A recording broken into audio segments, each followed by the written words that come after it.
worried about the camera following you. You matter more than a camera. You matter, guys.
Sorry, can you hear me?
Good evening, fans. I'm Kevin Johnson, the voice of your Hernando Tigers, and on behalf of our administration, staff, and student body of Hernando High School, welcome to Tiger Stadium. Tonight, our Hernando Fighting Tigers host the Mustangs of Center Hill for our 2025-26 Hernando High School homecoming. We'd like to take a minute to remind you that the Mississippi High School Athletic Association, in conjunction with the DeSoto County Schools, prohibit the possession of firearms and the use of alcohol, tobacco products, and electronic smoking and vaping devices on all school properties. We ask that you help make the game enjoyable for everyone in attendance by refraining from derogatory cheers, offensive language, or actions towards teams, game officials, or other fans around you. Violations of these policies leave you subject to ejection from the stadium and school property without refund or re-entry.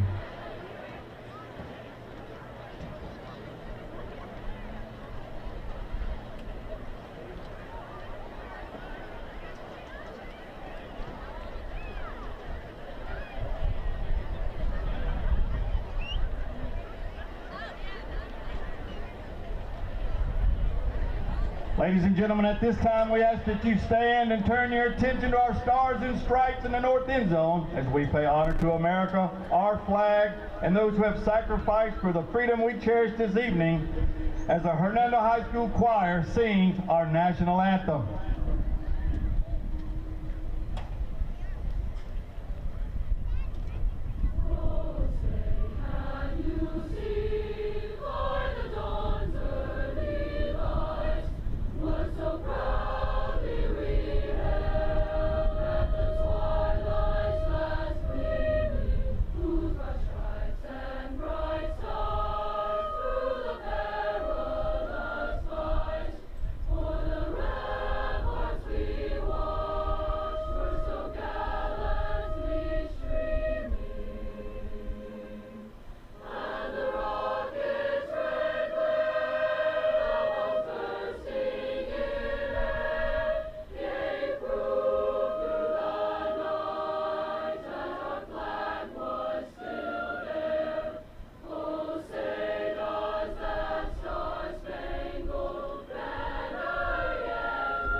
Ladies and gentlemen, your 2025-26 Hernando High School Choir.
Good evening, Tiger fans. We want to give a shout out to our sponsors for tonight.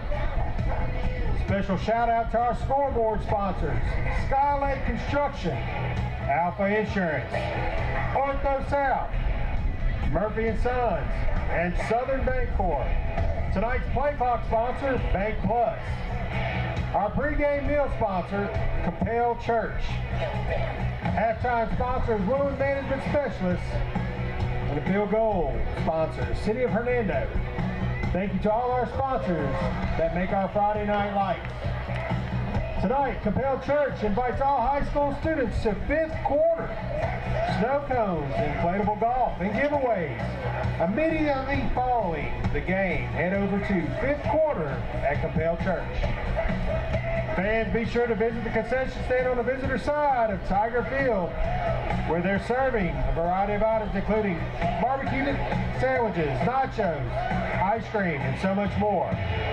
Help support our HHS Football Booster Club and visit the visitor side concession stand. And don't forget, for all your Tiger gear needs, head over to Sports of All Sorts tent, located on northwest corner stadium near the main entrance. and pick up your Tiger gear needs. Thank you to all our sponsors. Go Tigers.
Watson, number 10, class 2028, quarterback. My name is Terrence Watson. I'm class receiver, number 14. Adrian Mears, number 16, class of 2026, wide receiver. Cooper Langford, class of 2027, number 32, play H-back, running back, and DB. I'm Jackson Weathers, number 0, class of 2027. I play D-tackle and tight end. Jackson Holloman, 71, class of 27, guard tackle. Jordan Van Every, senior, number 55, guard, center. Noah Glosson, number 56, class of 2026, center. Hey, my name is Jalen Wilkins, number 50, class 2026, guard and D-tackle. Bill Marnett, offensive tackle, number 78, class 26. My name is Will Austin. I'm number 2, class of 2026, and I'm a kicker and punter. My name is Caleb Hickman, number 6, class of 2026, outside linebacker and DN. I'm Jackson Weathers, number 0, class of 2027. I play D-tackle and tight end. Colton Massey, number 96, defensive tackle, class of 2027. I'm Robert Rayburn, number 7, class 2026, defensive end. Blake Light, class 2027, number 34, linebacker. Reese Kinazero, 2027 linebacker, number 20. Gavin Odom, senior, number 44, linebacker. My name is Brady Clancy, number 13, class of 2026, running back and safety. Noah Elam, class of 2027, linebacker, number 4. My name is Joseph Newberry, number 22, class 2027, and I play corner. My name is Sean Scott, I'm number 5, class of 2026, DB. And please welcome to the field tonight's captains, number 12, Elijah Perry, number 16, Adrian Mears, number 20, Reese Canizero, and number 73, James Fong.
Set to kick for the Tigers, number 2, Will Usselton.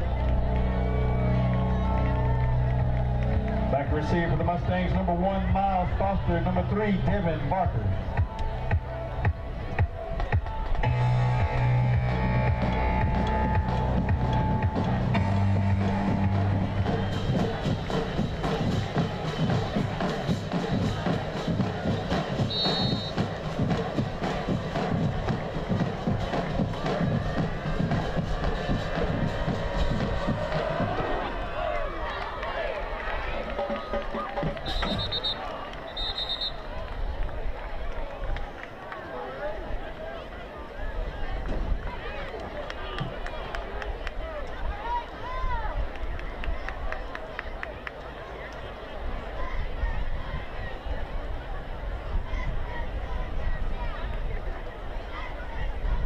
Wait, Zach.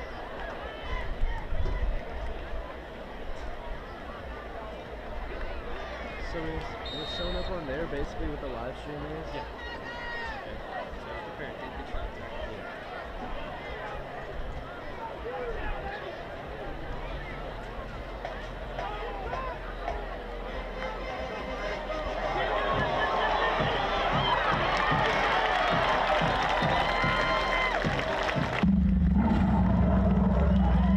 Fumble on the snap, recovered by the Tigers.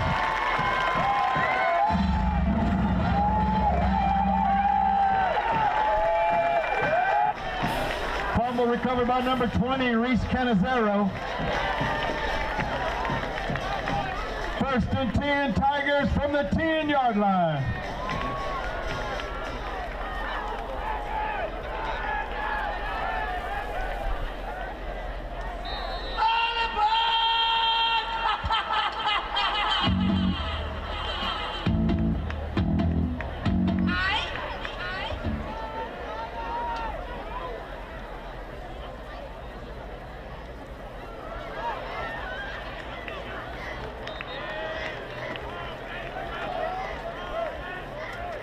Number 4, Noah Elam on the quarterback keep, brought down by number 4, C.J. Pruitt.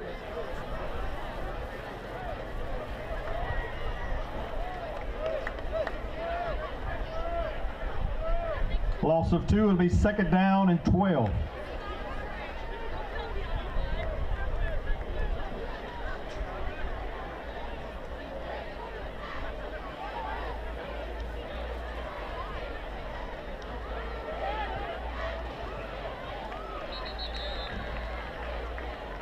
Number 13, Brady Claxey on the carry.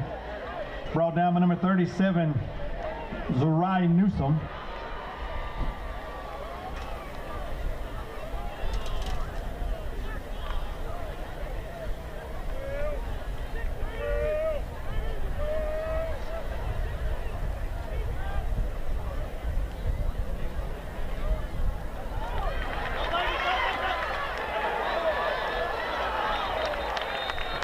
Brady Clancy on the carry for the Tigers.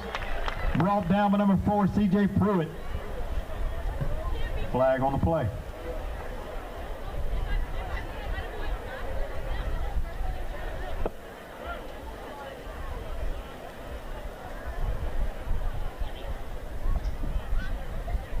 Face mask on the defense, 5-yard penalty.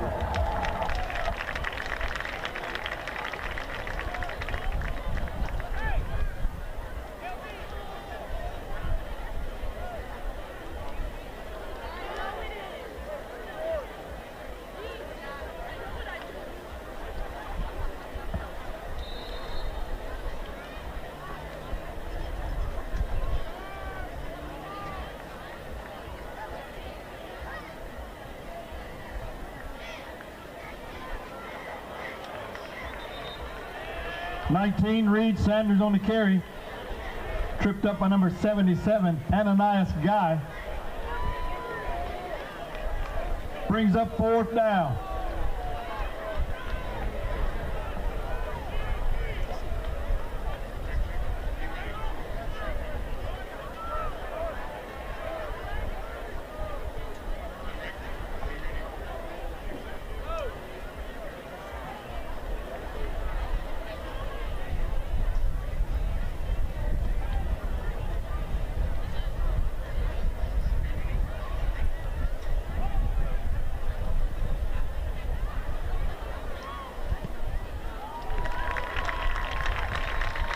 field goal attempt by number 2, Will Lusselton, is good.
Nigel Payne on the carry.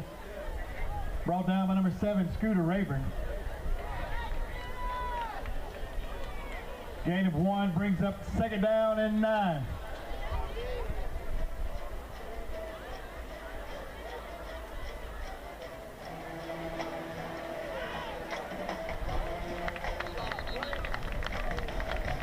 Shoots pass complete to number 12, Trenton Martin. Tackle by number 0, Jackson Weathers. It's 3rd down.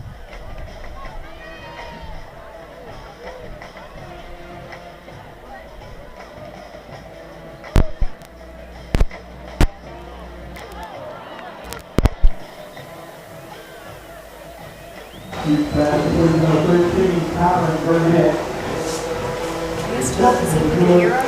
For Mustang 1st down.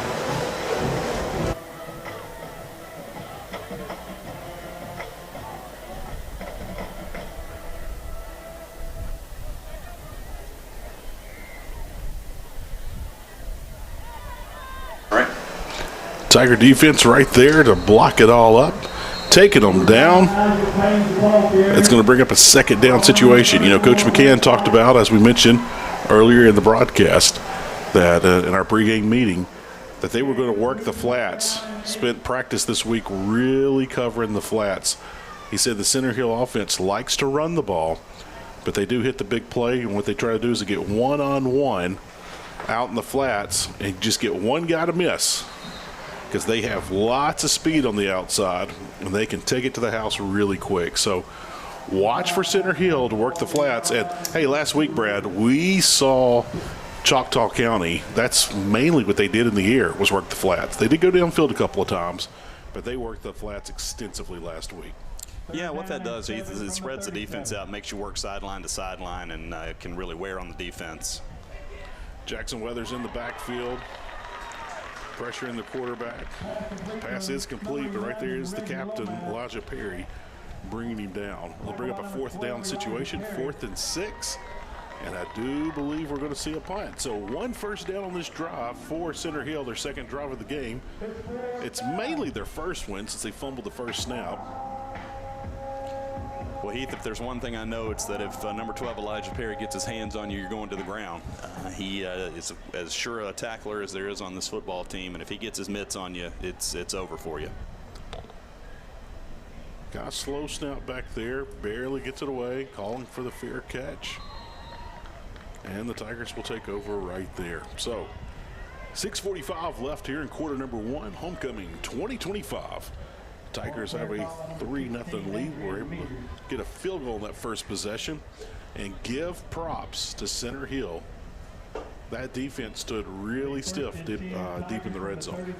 Yeah, Hernando had a chance to really get a quick strike in. As you said, Heath, fumble on the first play of the game by Center Hill. Tigers take over just outside the 10-yard line, unable to punch it in, but the sure foot of number 2, Will Usselton, brings him 3 points. Nice hole right there. Tigers blocking hard and deep downfield, making this thing physical. And I do believe we just saw the buck sweep right there, Brad. Yeah, that was 32 Cooper Langford again. As you said, Heath, number 1 Terrence Walton is out this week. Bad ankle. Best wishes go out to him. Speedy recovery. But next man up, as they say in football.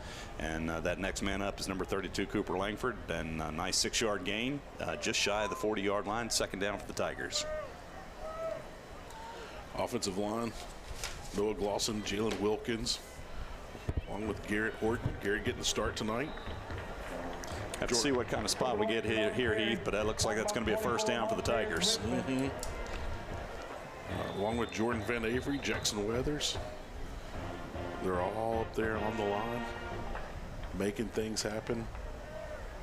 Got our first water timeout of the evening, so well, if you're just now tuning in, we just got word that there might have been, we're not sure, some technical difficulties. So if you didn't hear us there at the beginning of the broadcast, we think we have all those things worked out now. But Brad and I have been here well before kickoff. We had a nice time at tailgate tonight. Oh, yeah, beautiful weather, homecoming, great crowd. Again, as I say every week, nobody does Friday Night Lights better than Hernando, Mississippi, that's for sure.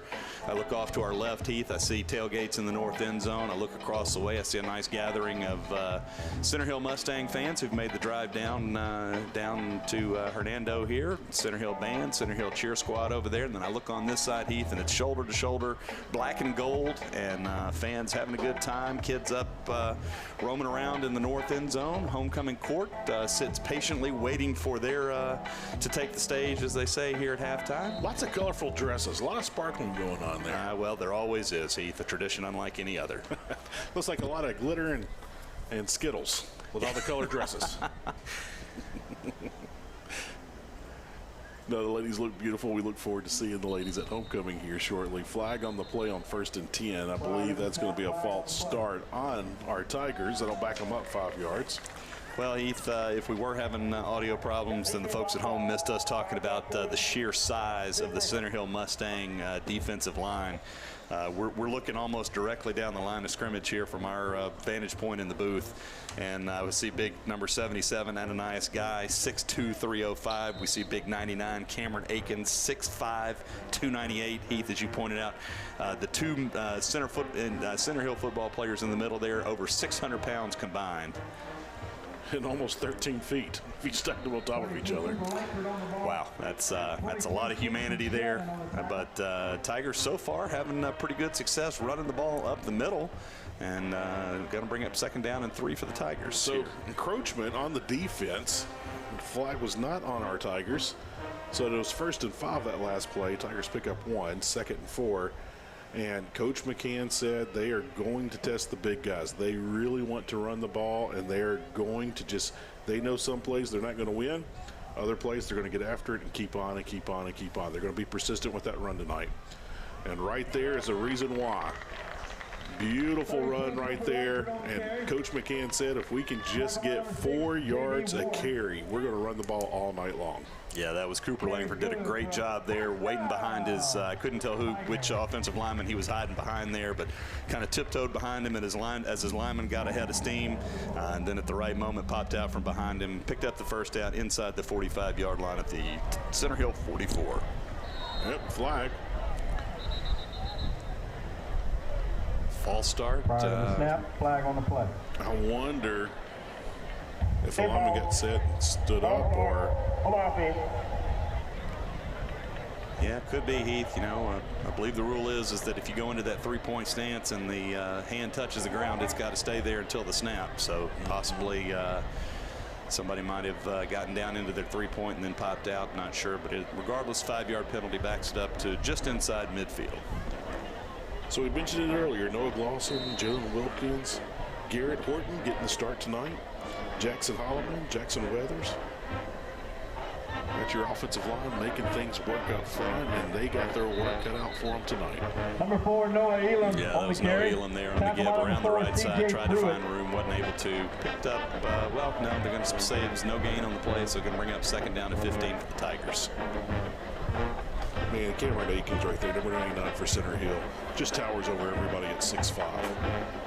He is not hard to miss. He is a large student athlete. All right, 2nd and long for our Tigers. Ball just past midfield, so they've been into enemy territory and trying to make something happen here on their 2nd drive of the night. Nice little slip screen right there, Brad. Yeah, Heath, I thought that one was going to turn into a big play there. Pass complete to number 16, Asher had to kind of double pump that there to number 16, Reed Sanders. Adrian Mears there, number 16, and thought that was going to go for a lot more than it did. Ended up being a gain of 5. Brings up 3rd down back to the original line of scrimmage, 3rd and 10 for the Tigers. Well, we're approaching 3.5 minutes here in quarter number 1. Tigers faced with a 3rd and 10 situation. 2 receivers to the right. Here we go. Tigers looking on the other side, wide open, lots of room, Brad. 1st down and much, much more. What a great play call, number Heath. 32, Cooper Langford. Caught the old screen play, caught the defensive line for the Mustangs, napping a little bit. Dropped a nice little pass over into the hands of Cooper Langford, and he did the rest. Takes the ball inside, or just inside the 15, just outside the 10. We've got a flag on the play, unfortunately, Heath. Looks like it's on the... Right there on the 26.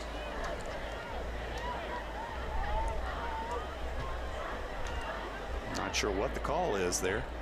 We're waiting for the white hat. Maybe he's already signaled, but we never saw anything. But needless to say, Tiger ball 1st and 10. Here we go. They're going to go right back to that side, Brad, and guess what? That's money in the bank for the Tigers. And right now, Brad, the Tigers on homecoming night have this offense going. Beautiful setup. Love the screen. And Cooper Langford taking it in. The junior scoring a touchdown here on homecoming Friday night. Well, Heath, I almost said that so much for Coach McCann's game plan of running the ball every down if you can, but it's actually just the opposite. The run has set those 2 screen passes up, caught the Mustangs over pursuing, saw something, an opportunity to run the screen play 2 times in a row, and into the end zone goes Cooper Langford for a touchdown.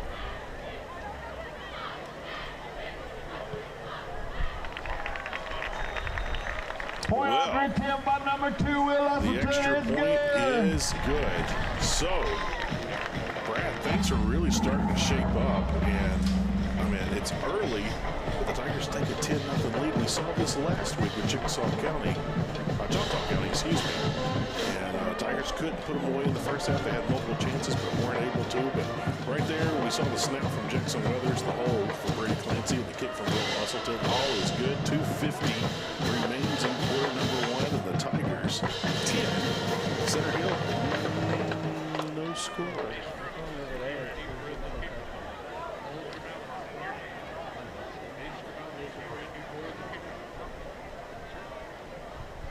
So we're getting ready to tee off.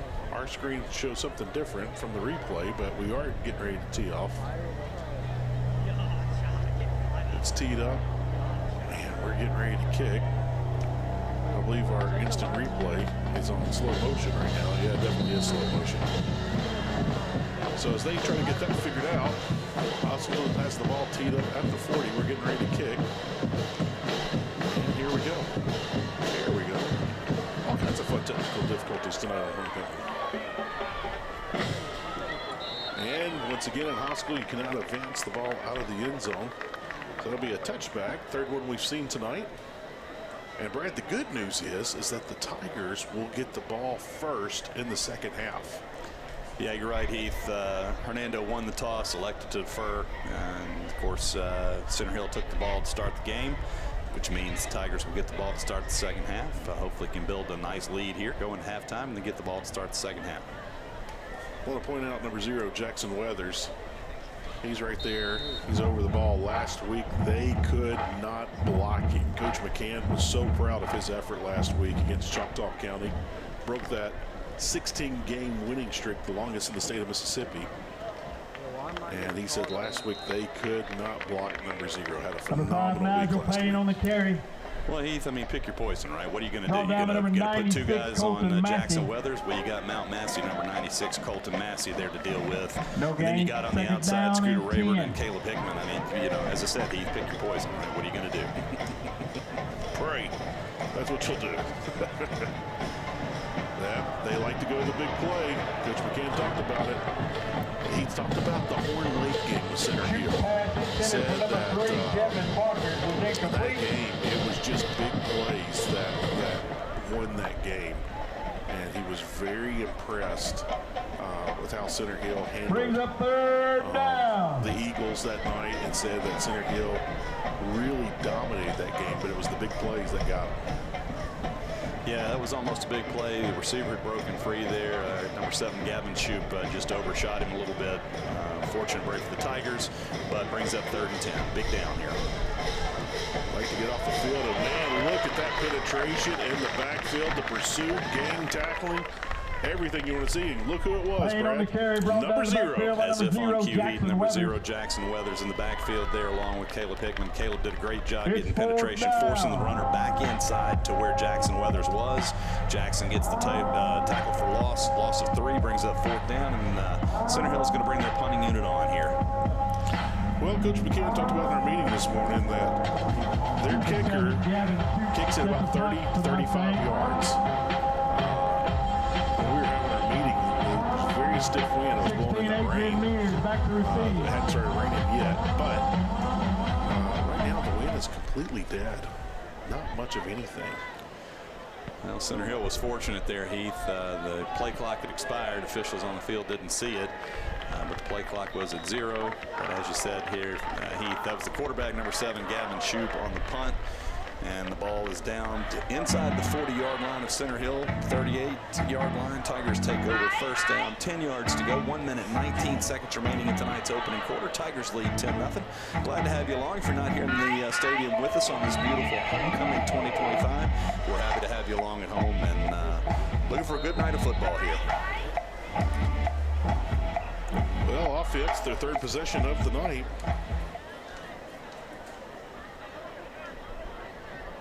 Last week, Ben Barnett had an excellent game.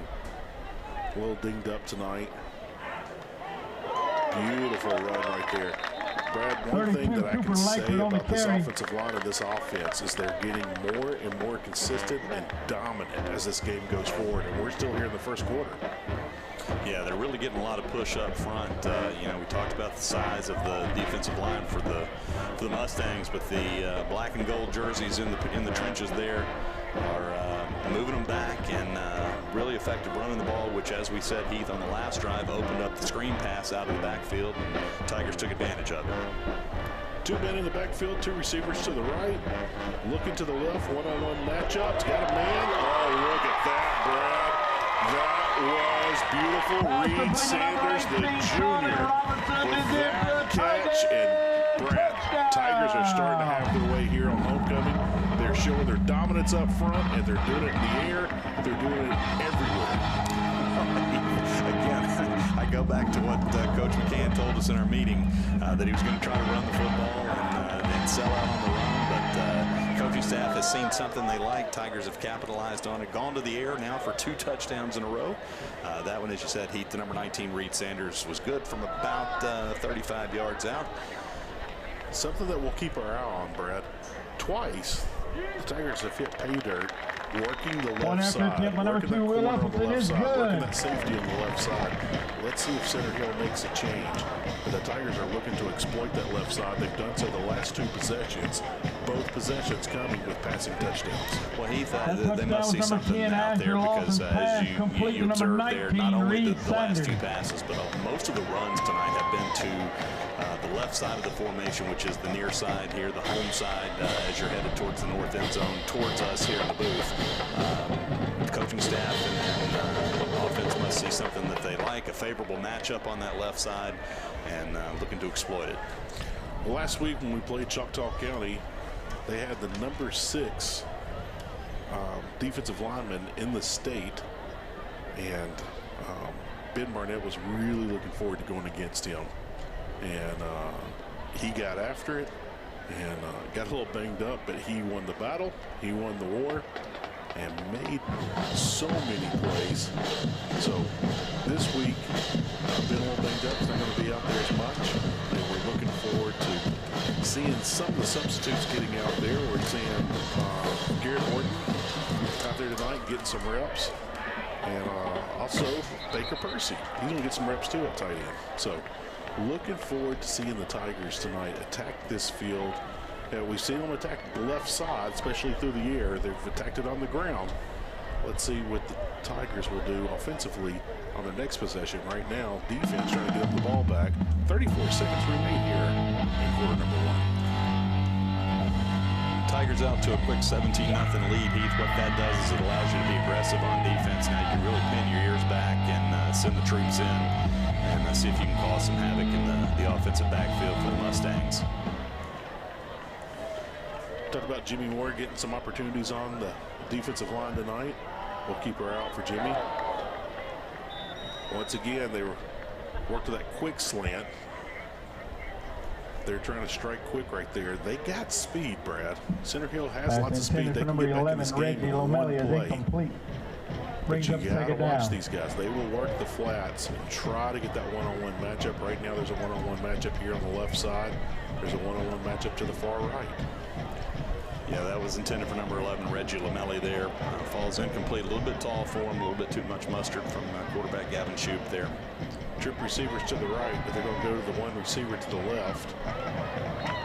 Running back came out of the backfield, running the wheel route. Number 3, looks like he was open too, Brad. Yeah, he was. That was number 3, Devin Barker's out of the backfield, as you said, Heath, on the wheel route. Picked up about 6 yards on the play, brings up 3rd down and 4 here. Big down for the Tigers, see if they can get off the field, put the offense, the sizzling hot Tiger offense back out on the field. All right, here we go, ball snap. Jackson Weathers in the backfield really fast and just gets away. Gets that first down, and Jackson was there, flushed him out of the pocket, didn't have support on the other side, and that was just a very athletic play by Center Hill to move the chains. Yeah, Gavin Shoup did a nice job there, evading Jackson's tackle and then taking the ball around the left side. As you said, Heath,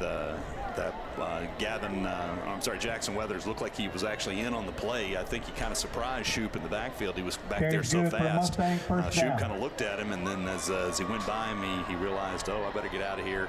Took off and ran, and that's going to bring the first quarter of action here, homecoming 2020.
Domino's Pizza.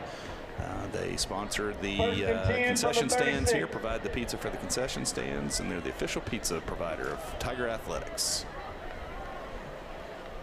Jackson Weathers in that backfield and batted that pass down, Brad. That was beautiful work. He just got in his face and drove his man. Jackson Weathers is really wreaking some havoc out there on the football field right now. The word that comes to mind is disruptive. Even if he's not making the tackle, even if he's not making the play, he's disrupting things. He's disrupting timing. He's disrupting routes. And he's really just being an effective, and that's the way you got to do it. You got to be an effective football player. You're not going to make every tackle, but if you can disrupt the offensive flow and let your teammates get in on the tackle, you can be a dominant player as well. Right there, the Mustangs worked the flat. If I'm not mistaken, there was 4 and a 5th guy coming defensively for the Tigers. Small gain on the play. It'll bring up a 3rd and 6 situation. Well, let me tell you what I saw right there, Heath. Number 72, Caden Mitchell, number 78, Isaiah Westbrook for the Mustangs are now double-teaming Jackson Weathers. So they got 2 offensive linemen. Of course, Tigers run a 3-man front. When you've got 5 men on the offensive line, you can double-team. But tried to do a couple of head fakes right there. That was a clean hit. Quarterback was not out of bounds. So that's going to bring up a 4th down situation. It's going to be 4th and short. I'm not going to be shocked if Center Hill goes for it here. I kind of expect him to do so. Yeah, I got to believe being down 17-0 here just into the 2nd quarter, and looks like that's indeed Coach Mitchell Harville and Center Hill Mustangs are going to go for it on 4th down here. Oh, the hard count got him. A little bit too anxious there on the defensive line. Caught both Jackson Weathers and number 57. A little too eager there, jumping across the line. Encroachment. It's automatic 5-yard penalty and a 1st down for the Mustangs in midfield, ladies and gentlemen. Jackson Weathers has made so many plays tonight. He's got plenty of good credit in the bank built up from this season and from last year as well. Mistakes do happen. You know, Coach McCann talked about this in our meeting, that of all the penalties last week, there was only 1 pre-snap penalty on the Tigers. Man, Brad, the Tiger defense is just pitting their ears back right now, and they are making life miserable. It's absolutely miserable for number 7, Gavin Shute, the quarterback, the sophomore quarterback for the Mustangs, and man, poor Gavin. He's learned really quick this is not JV football. Number 34, Blake Lipe, just introduced himself to Mr. Shoup there. Loss of 1 inside Mustang territory at the 49-yard line, but great job of stringing out the play there, chasing from behind, and then Blake Lipe delivered the big blow to put the quarterback on the ground. Oh, nice little stop and go right there. I'll pick up the 1st down. That was a nice little athletic play right there, stopping and going right there. Pass complete. Yeah, that was number 11, Reggie Lamelli, who had the drop earlier and made up for it there. Nice catch across the middle and gets out across the 1st down marker. 1st down and 10 yards to go for the Mustangs inside the Tiger 40-yard line.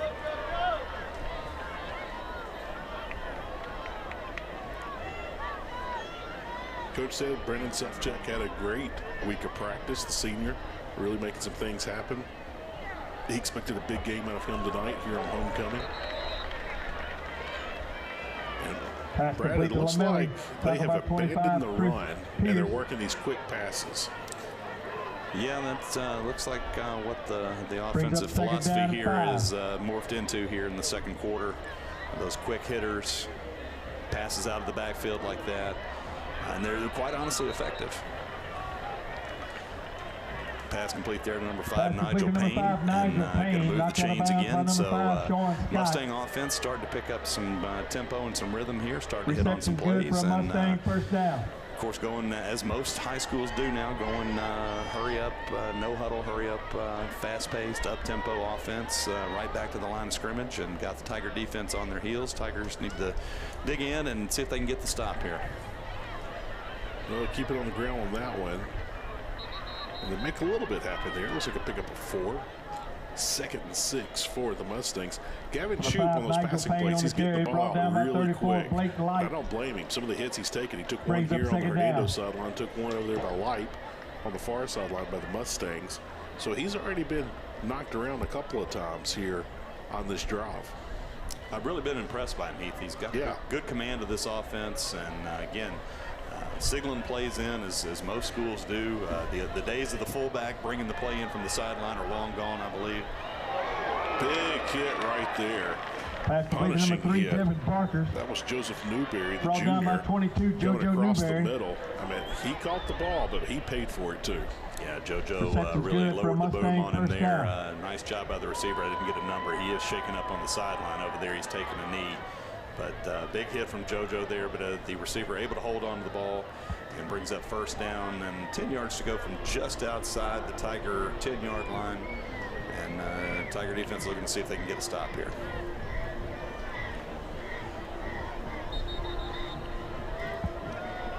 And timeout taken by the Mustangs. So 7 minutes, 47 seconds remain. Timeout, Center Hill. Half.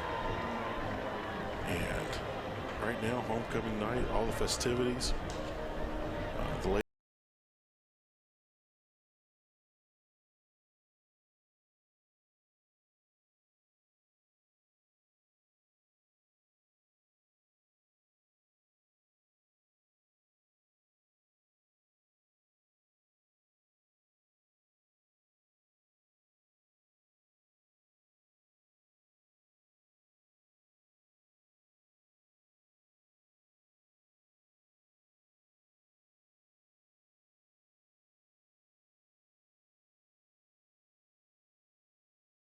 Ball games back in the day, some back in the 1900s, as they say.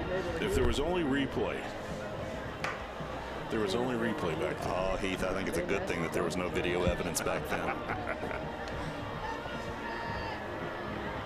You know, Brad, I'm not going to lie, I was a little bit worried before the season started of where the cup ball game was going to be at the old stadium. You know, you had the snow cones and the food trucks and the moon bounces and stuff in the end zone. Multiple cup ball games, and here it's a little bit more confined. And I was like, man, where's the snow cone truck going to be? Well, Heath, as my good friend Jeff Goldblum said, life finds a way. And nice by Gavin Shoup right there just to get rid of it. You know, Coach McCann, we'll talk about your good friend here in a second, Brad, Jeff Goldblum. But, you know, Gavin Shoup right there on that play, just a sophomore, and Coach McCann said he was really impressed with him. He said he can manage things so efficiently, and you can tell that he's a smart quarterback. And obviously being a sophomore, you can see what he's doing out there and making things happen and trying to keep his team in it. He's moved the chains multiple times on this drive. Yeah, he's gonna end up being a pretty good quarterback for the Mustangs there. If he's got 2.5 more years to go by the end of that senior year, he's going to be a heck of a ball player. Already is a heck of a ball player, but only going to get better. As you said, he's really got a good command of this offense, a really heady player, and proven he can take a lick and get back up and right back in the saddle. Brings up third down. Well, here we go, 3rd and 10 for the Mustang. Staying in the shotgun formation, looking to his left. There he is down, and it's once again bad weather coming in, Brad. Jackson Weathers. There's a storm of brewing in the form of big number 0, Jackson Weathers there in the offensive backfield. Able to get to the quarterback, brings Gavin Shoup down. Going to bring up 4th down and long for the Mustangs here. Be interested to see what Coach Mitchell Harville decides to do. Looks like he's going to leave. Well, no, I say that. I see. Not sure what kind of kicking game Center Hill has, but it looks like the offense is going to stay on the field here, and Tiger defense has an opportunity to make a statement here about midway through the second quarter. If I'm not mistaken, Coach McCann said in our meeting that they have an accurate kicker, but he doesn't have a big leg. And so that's why you see him going for it on 4th and long. And turnover on down, so defense held. The shutout is still in contact here on homecoming. Broken up by number 25, Chris Heath, I'm tempted to say that the Tigers are, getting breaks here tonight, but I believe the Tigers are making their own breaks. And that's something that Coach Steve McCann has talked about, and something that every football coach talks about. You can only stretch the notion of good luck or bad luck so far. At some point, you got to own your actions and make your own breaks. It looks like the Tigers are doing that. Take over 1st and 10 at their own 20-yard line. If Tigers are able to put another touchdown on the board before halftime, they would be really in great position and command for the second half. They blew up 24-0. Beautiful run right there. Thought he was down. Came running out of that. Right through that tackle. Watch the replay right 32, here. Cooper Langford, your ball carrier, brought down with number 11, Reggie Lamelli. Yeah, great job by Cooper Langford there. Again, hiding behind his offensive lineman. Then he busts through the hole at the right time. Managed to spin free from would-be tackler and get about another 10 yards. Takes the ball outside past the 35-yard line to the 37. We got our Heat timeout of the second quarter here. Heat 6 minutes dead even remaining here in tonight's second quarter. Tigers lead 17-0 on the move offensively here on Homecoming 2025. So if the Tigers were able to put up a score and get another touchdown, and once again, we'd like to thank our pregame meal sponsor, the Capel Church Hernando. Capel Church Hernando invites all high school students to the 5th quarter immediately following the game. Snow cones, inflatables, tricks, giveaways, immediately following the game. Head on over to Capel Church Hernando Man, for that's a 5th quarter. dream scenario, Brad. Yeah, well, the Tiger offense really clicking on all cylinders. The defense is playing well. Really starting to see this football team come together. You know, you wondered after the first two games exactly what the Tigers were all about. Although they won big in both games, just overmatched opponents. Quite honestly, not to say the Tigers didn't play well and you know didn't do what they needed to do. But you found out last week what you had, and you're making a statement here tonight. You love to see it. Tigers kind of bunched up right there. They're going to run the reverse with the wing.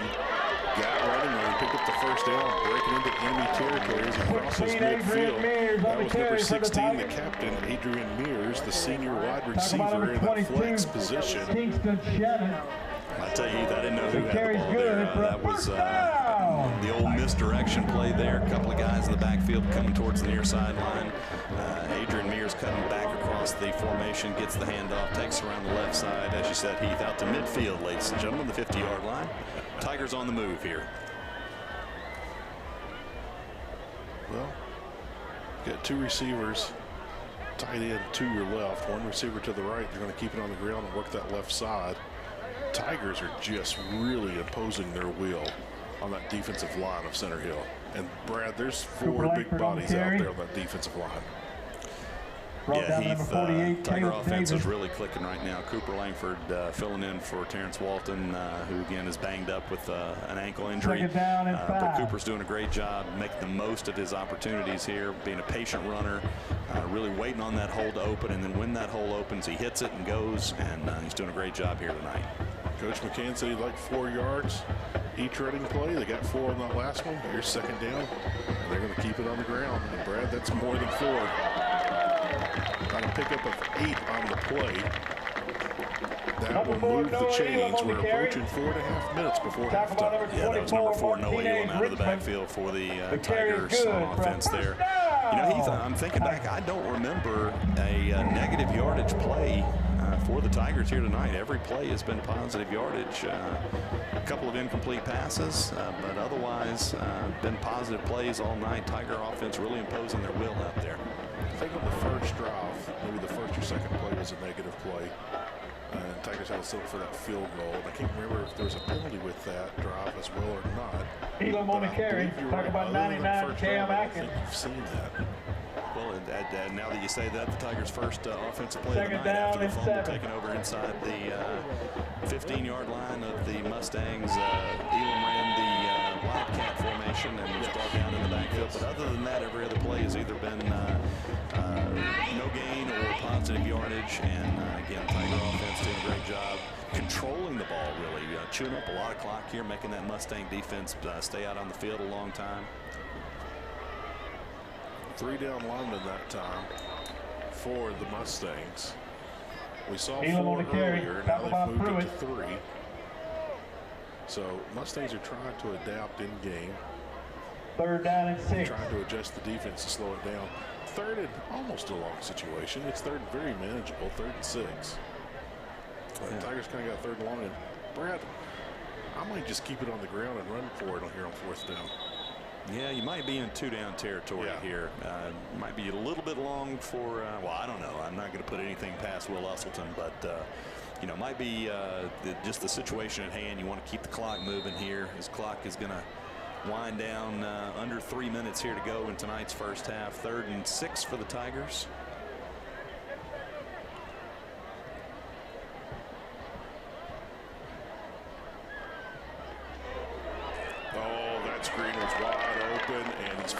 forward, and he's right at that first down marker. And Brett, if he did not get the first down, it's going to be fourth and less than a yard. Yeah, that was a great play there by number 3. It's a bad spot. From down to number 3, Devin Parker. It's a horrific spot. I'm not sure if he got the first down, but I think he got a lot closer than the spot he just got there. That's going to be an almost 4th and 2 situation coming up for the Tigers here. It's nowhere close. Again, it could be debated whether he got the first down or not, but he got a lot closer than that, I feel like, even though they're on the other side of the field from us here in the booth. I thought Cooper Langford out of the backfield got a lot closer to the first down than that. Yeah, now timeout's being taken. Wow. Where it looked like he landed was right at that marker, and he was airborne. And, well, Heath, you'd love to think they were throwing it up to the replay booth, but given that we are the replay booth, and not able to whistle down to the officials, to buzz down to the officials to replay that one. So it's going to stand, and it's going to bring up 4th down and just under 2 yards for the Tigers when we get back to live action. 2 minutes, 10 seconds remaining here in tonight's second quarter. Tigers up 17-0 over the Silverhill Mustangs here on homecoming 2025 at Hernando High School.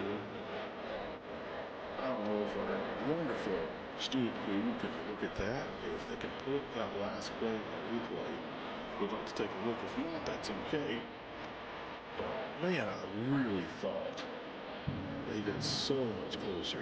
Fans, make sure to visit the concession stand on the visitor side of Tiger Field. Well, shout out to where they're serving a variety of items, including barbecue sandwiches, nachos, ice creams, and so much more. Help support the Hernando High School Football Booster Club and the visitor side concession stand. And the students do a great job from the camera work to the setting up and everything in between. They do a great job here at Hernando High School. Thought they were doing the offsides play, but they're going to keep it on the ground. That's plenty for a first down and so much more. Cooper Langford just absolutely denying the Mustang defense. Says he's not going down. You're going to have to do more than just try and shoestring me here.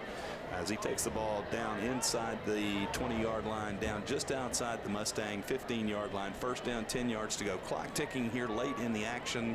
Just under 2 minutes remaining here in tonight's second quarter. Both teams have 2 timeouts remaining before halftime. 1st and 10 for the Tigers. Ball placed at the 21. Excuse me, the 16. And Tigers just getting just so much ground, eating up clock, eating up ground. Langford on the carry. I think the Tigers want to run this down. Talk about 48, Caleb Davis. Under a minute before they punch it in. Pick up a 5 on that play. Brad, I can guarantee you the ball's going to stay on the ground. Brings up second down and 5. Heath, this one's going to be probably either a keeper by Asher Lawson or a handoff here to number 4, Noah Elam out of the backfield. Can't imagine the Tigers would pass the ball in this situation. And we're right. That's Elam around the right side. Close to a first down. That's going to get us under a minute. 1 minute, 6 seconds remaining before half here on homecoming 2025. Ball down by 24, Richmond. 3rd and 1. 3rd down and 1. Just what an absolute joy it must be for Coach Steve McCann to have guys like Noah Elam and Cooper Langford and Dallas Wooten, who when your number 1 tailback goes down, you can, again, next man up. Hasn't always been that way at the level of high school football. A lot of times the running back gets hurt and just not a lot the high school offense can do. But next man up and escaped out of the backfield. Josh Allen Adrian Mears, Asher Lawson there in the end zone. Don't have a number yet on number 16, Adrian Mears once again. Adrian on the reception there. Nice job by number 10, Asher Lawson, again doing his Josh Allen impression. My Buffalo Bills start out the season 3-0. Get the win last night. Get the win last night over the Dolphins. Dolphins always hate playing the Dolphins and that little dink and dunk offense that they run down the field. Just when you think you've got them stopped. The chuck and duck offense. Yeah, the chuck and duck offense. Just when you think you've got them stopped, they pick up the first down. It's kind of like playing a wishbone or a triple option team. You think you've got them stopped, you got them 3rd and 1 or 4th and 1, they go for it and pick it up. But anyway, great win by the Bills, 3-0 on the young season. Well, the snap from Jackson Weathers, the hold from Brady Clancy, and the kick from Will Appleton. All is good. There's the student section here on homecoming night. Everyone's having fun. Lots of smiles tonight, Brad. It's 24-0. 28 seconds remaining. Center Hill and Hernando both have a pair of timeouts left here in the first half. And I think you're going to see Center Hill just take this ball at the 20. I expect the Tigers to kick this out of the back of the end zone. All the kicks have gone through. 2 are through the end zone tonight. No returns. And they have taken it on the 20-yard line. I expect them to just run off this clock and go to halftime. Yeah, we'll see. Again, I can almost assure you that this is going to be a touchback here. I look for Will to put this ball deep in the end zone, and wouldn't be surprised to see Coach Mitchell Harbaugh ask his team to just put it on a knee, regroup, go into halftime, and see if they can talk it out at halftime and come back out in the second half. As we've said, Tigers won tonight's toss, deferred their option to the second half, which means they're going to get the ball to start the second half, and they're going to be sitting in the driver's seat here on Homecoming 2025. There's a long kick. Oh, it's going to fall just short of the end zone. Ball taken inside the 2. We're getting a return. Got a little bit of a return. Gets out to about the 30, 31-yard line. 21 seconds remain here in Number 5, first Nigel half Payne action. on the return. Brought down by number 22, JoJo might see a Newberry. pass right here, but I'm really expecting them just kind of run this ball out. Maybe a draw. Yeah, a lot of times that's the draw First play. and 10 from the That's what the coach will 32-yard draw line. up, and we'll see what the call is here. Hopefully the Tigers can stop them short and take it to halftime up 24-0. Number 7, Gavin Shoup back into the ball game, the sophomore quarterback for Center Hill.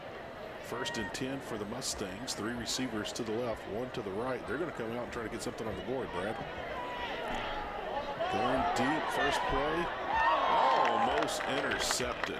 14 seconds remain before Pass half. intended for number 12, That was number Trent 12, Martin, is Elijah Perry. incomplete. Number 22, JoJo Newberry there defensively for the Tigers. Had Pass broken up by number the wide 22, receiver for the JoJo Mustangs. Number 12, Trenton Martin, blanketed. 1 man in front of him, 1 man behind him. Ball falls harmlessly to the turf. Heath, I've been absolutely incorrect on my last 2 play calls here. Will did not get the ball into the end zone of the kickoff, and Center Hill did not put it on a knee and take it to halftime. So I'm going to get out of the prediction business here, go back to the observer business, observe and comment instead of predict. They're still going to try to get something going here before halftime. So floating one downfield. Pass falls incomplete. A couple of Center Hill bodies getting up slow from that offensive line, 77 and 57. Yeah, a little bit of miscommunication there, number 13. 72 and 57, excuse me.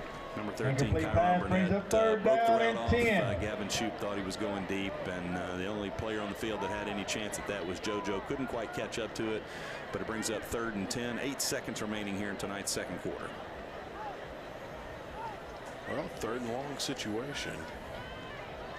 They're going to try to keep something going here, Brad. So, you know, I give props to the Mustangs. They're going to fight all the way and do what they can to get anything going here before halftime. Pass is complete. Almost punched out. Brought down just shy of midfield. And Brad, I still don't think the Mustangs have broken the 50-yard line tonight. They have not made it into enemy territory. I don't believe that they have, Heath. I believe you're right. And again, great job there by the Tiger defense. Get the receiver on the ground, take it to halftime up 24-0. Ladies and gentlemen, Brad and I are going to take a long homecoming break during halftime. You'll see a little bit of the Hernando band, but you're going to see a lot of the homecoming court. And just sit back and enjoy all the homecoming fun here on Homecoming 2025. You're watching Hernando football. We'll be back with second half action in just a little bit.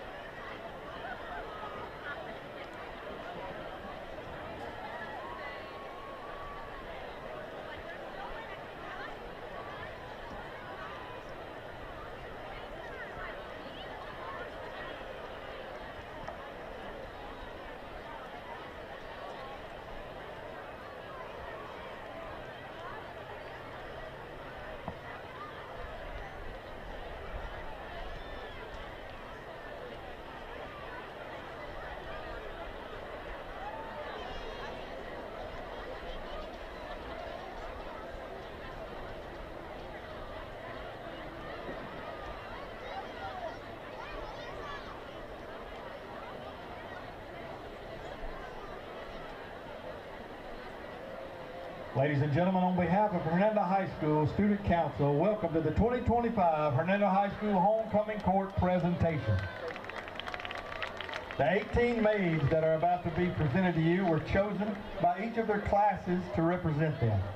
The senior maids were then voted on by the entire high school student body to determine this year's homecoming queen. The flowers being presented tonight were donated by Hernando Flower Shop. We'd like to thank Hernando Flower Shop for their continued support. And if you need flowers for any activity or any event, please go see Hernando Flower Shop.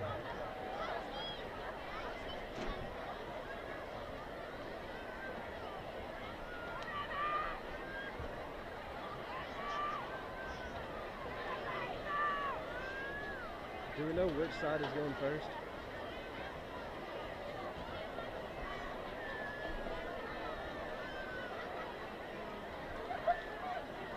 Representing the class of 2029, freshman maid, Bristol Maddox Farmer. Bristol is the daughter of John and Tori Farmer.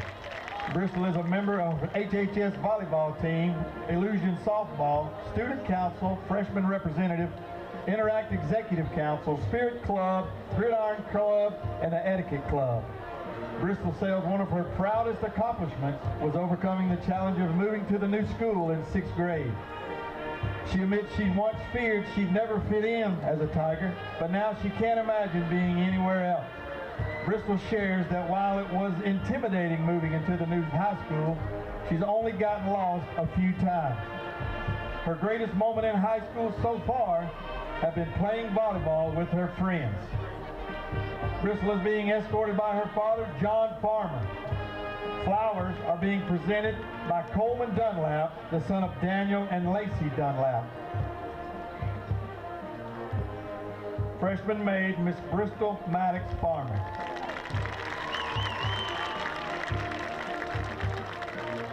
Freshman maid, Aniston Joe Waddell. Aniston is the daughter of Jeremy and Kylie Waddell. Aniston is a member of the Hernando High School Lady Tigers soccer team, as well as freshman class Student Council Vice President. FCA, Interact Club, Spirit Club, Special Tigers, Gridiron Girls, Mayor's Youth Council, and Key Club. Aniston says two of her proudest accomplishments are being named the UCA All-American Cheerleader in her very first year and being elected Student Council Vice President by her peers. She recalls that when she first walked into the new high school building, she was awestruck by how kind-hearted and welcoming the community was. She is truly honored to be in the new building. Aniston is being escorted by her father, Jeremy Waddell, and flowers are being presented by Turner Hill, the son of John Allen and Aaron Hill. Freshman maid, Aniston Joe Waddell.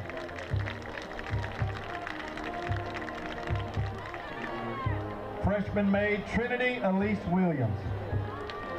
Trinity is the daughter of Tiffany Williams and Elliott Graham. Trinity is a member of the HHS Dance Team, Interact Club, Leadership Team, and Student Council. Trinity says that one of her greatest accomplishments has been excelling in all her classes by maintaining a B average or higher, and she admits her first impression of HHS was nerve-wracking, but those nerves quickly faded once she met her kind-hearted teachers and fun-loving friends.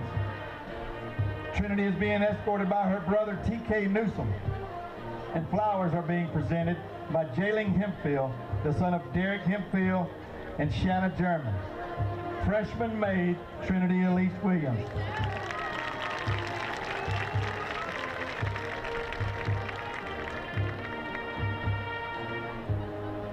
Representing the class of 2028, sophomore maid, Ellie Moore Garrett.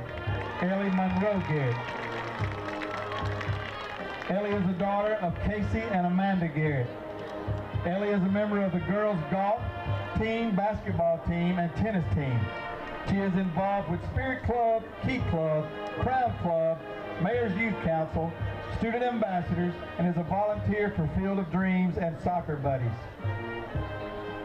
Ellie shares that her greatest accomplishment was successfully balancing athletics, leadership, and service, competing in 3 sports while achieving while actively participating in multiple clubs and community service has taught her that values of time management and teamwork. One of her favorite HHS memories is when her class won the homecoming float competition her freshman year. Ellie is being escorted by her father, Casey Garrett, and flowers are being presented by Jack Slay, the son of Mike and Liz Slay. Sophomore maid, Ellie Monroe Garrett.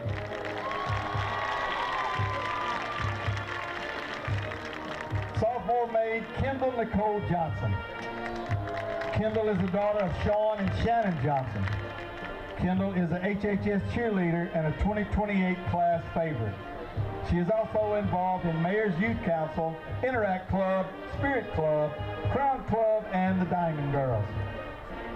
Kendall shares that her greatest accomplishments have been maintaining good grades while balancing her extracurriculars, personal relationships, and faith.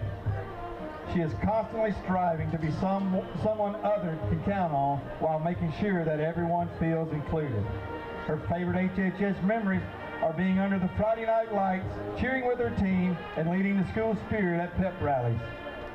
Kendall is being escorted by her brother Chase Johnson, and flowers are being presented by Bear Leslie, the son of Paul and Danielle Leslie. Sophomore maid, Kendall Nicole Newsom.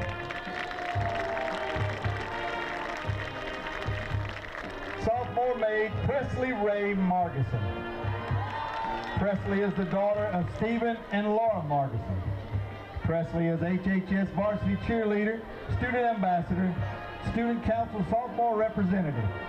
She is also a member of the Crown Club, Spirit Club, Key Club, Interact Club, and is a Diamond Girl.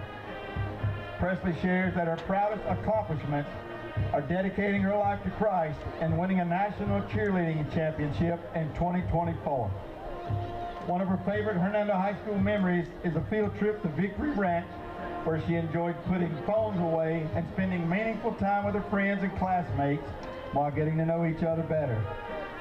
Presley is being escorted by her father, Stephen Margison, and flowers are being presented by Jacoby Rogers, son of William and Paris Rogers. Sophomore maid, Presley Ray Margison.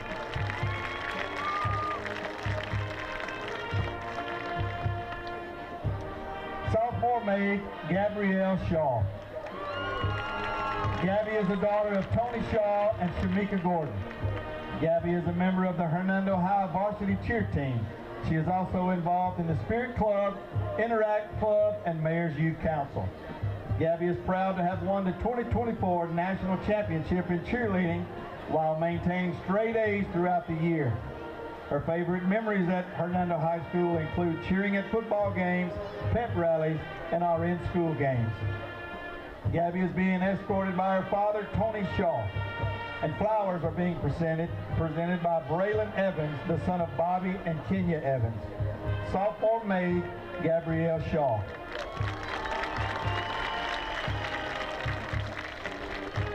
Now representing the class of 2027, junior maid, Blair Ann Carr. Blair is the daughter of Tommy and Laura Carr.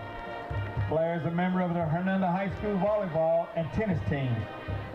She is also a member of the Crown Club, Key Club, Mayor's Youth Council, Interact Club, Spirit Club, and the National Honor Society. Blair says her greatest accomplishment is trying out for tennis, and a sport she had never played before, and working hard enough to join the team.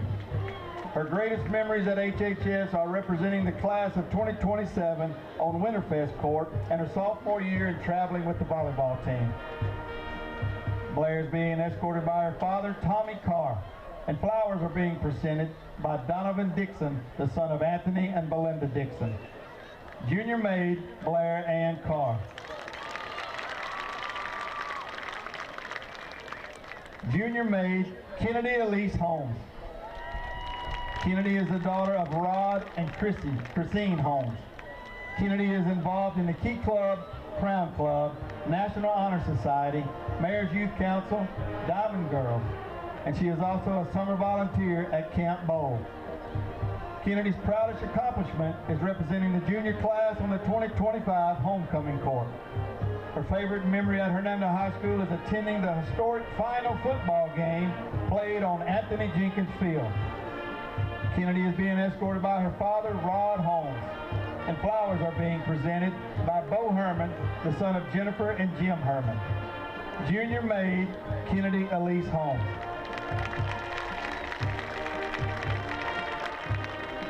Junior maid, Mary Hastings Parker. Mary Hastings is the daughter of Benji and Emily Parker.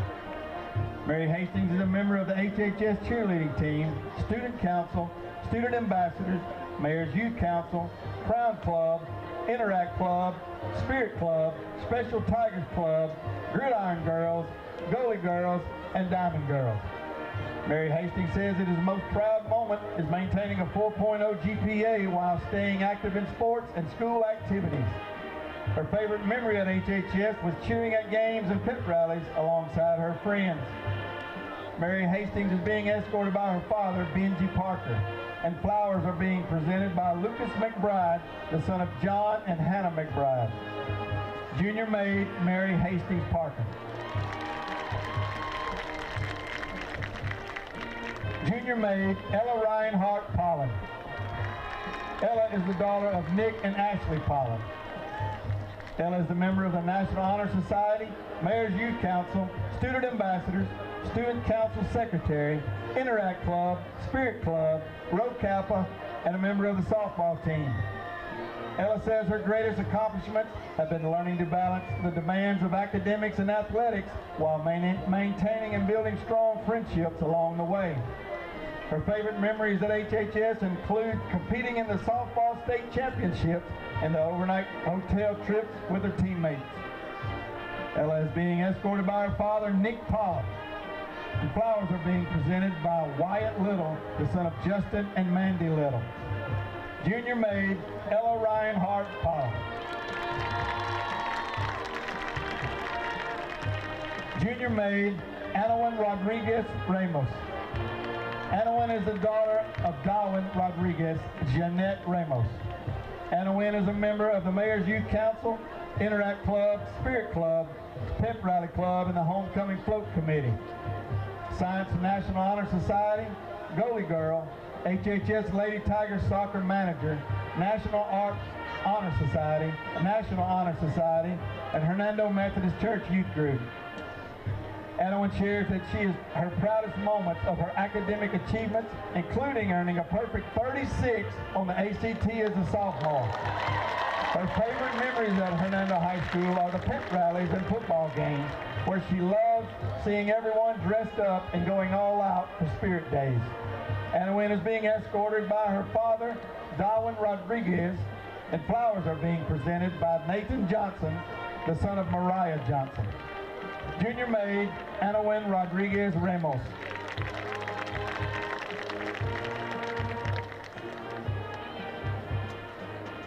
Now representing the class of 2026, senior maid, Brianna Shantae Boyce. Brianna is the daughter of Andrew and Tamiki Boyce.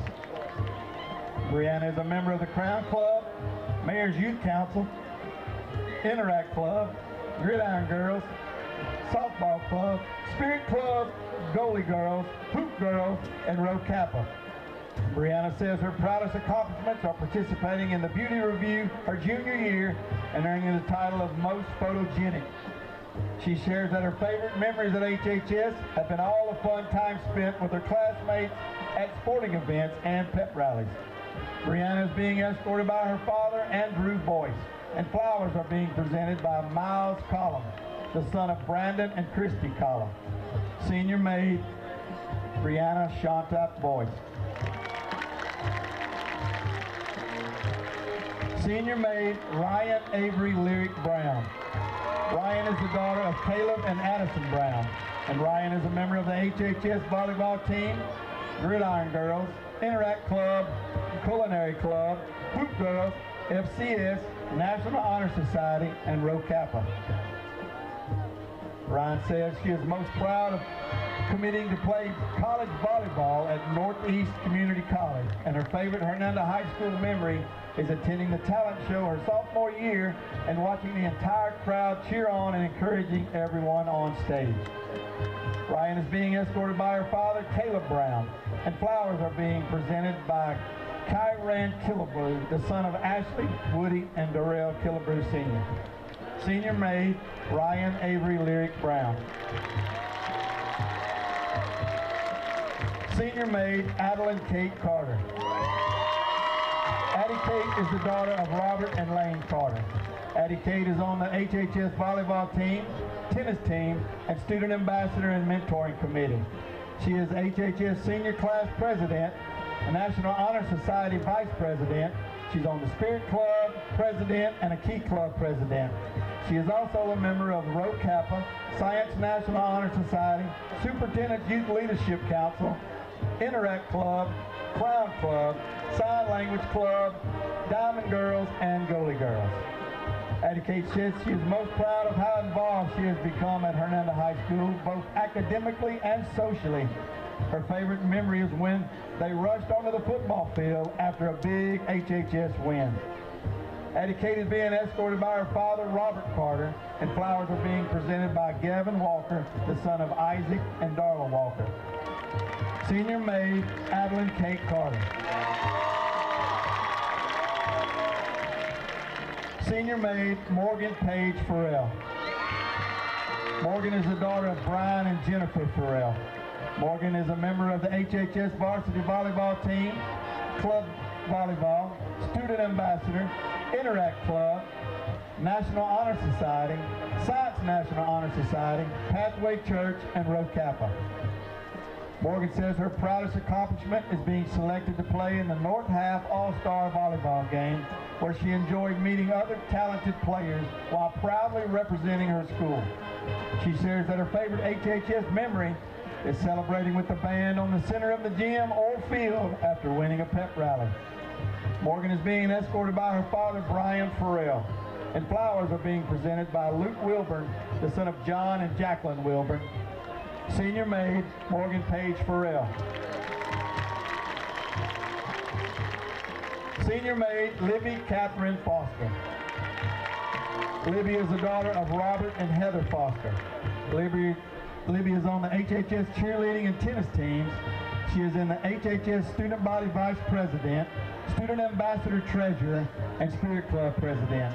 Libby is also a member of the Diamond Girls, Superintendent's Youth Leadership Council, District Attorney's Youth Advisory Council, Interact Club, National Honor Society, Science National Honor Society, Rho Kappa, Fellowship of Christian Athletes, and Juniors Auxiliary Crown Club. Libby says her two biggest accomplishments are maintaining a 4.5 GPA while staying very active in clubs and sports and winning 3 consecutive district and county championships in girls singles tennis. She shares that her favorite HHS memories are the late nights spent working on her class float and celebrating homecoming week with her classmates. Libby is being escorted by her father, Robert Foster, and flowers are being presented by Wyatt Sharp, the son of Robert Lee and Mary Dare Sharp. Senior maid, Libby Catherine Foster.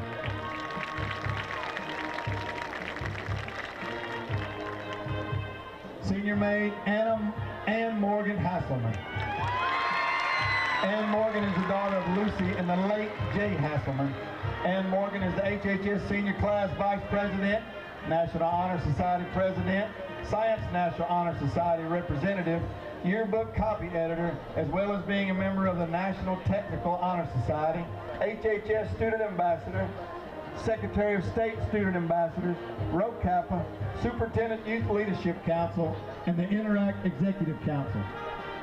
Ann Morgan says she is most proud of the growth she's experienced since freshman year. She's never imagined becoming as involved as she is today, but stepping out of her comfort zone has made all the difference. Without a doubt, her favorite memory at HHS is homecoming 2024, when despite the weather, everyone came together and made the best week of the year. Ann Morgan is being escorted by family friend Mac McNeil. And flowers are being presented by Brandon Kirkpatrick, the son of Hatch and Denny Kirkpatrick. Senior maid Ann Morgan Hackerman.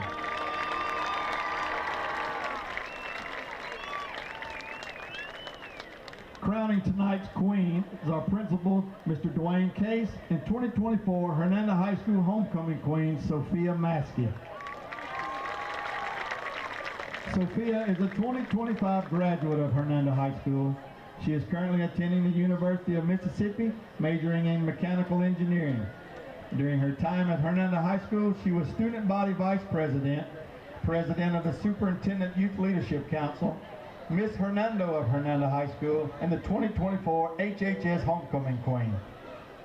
She is currently a student on the Sally McDonald Barksdale Honor College, a new member of the Tri Delta sorority.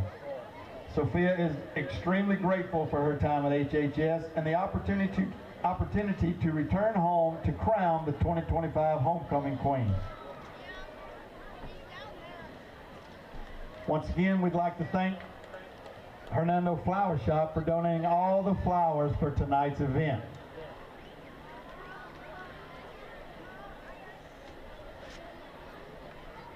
And now for the moment you've all been waiting for. Your Hernando High School 2025 Homecoming Queen is Miss Libby Foster.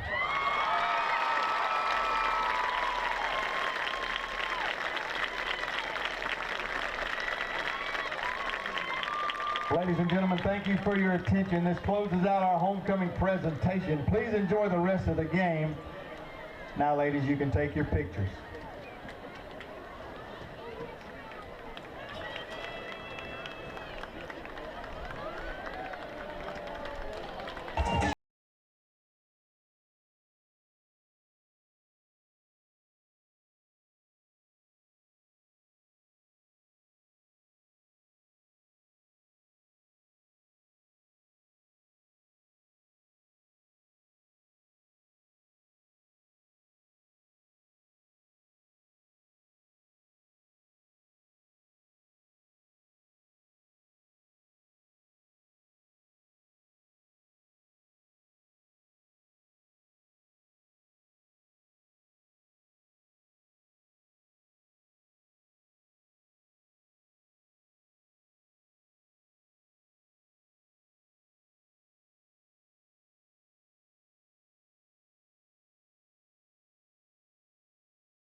The Tigers are number 5, Sean Scott, number 16, Adrian Mears.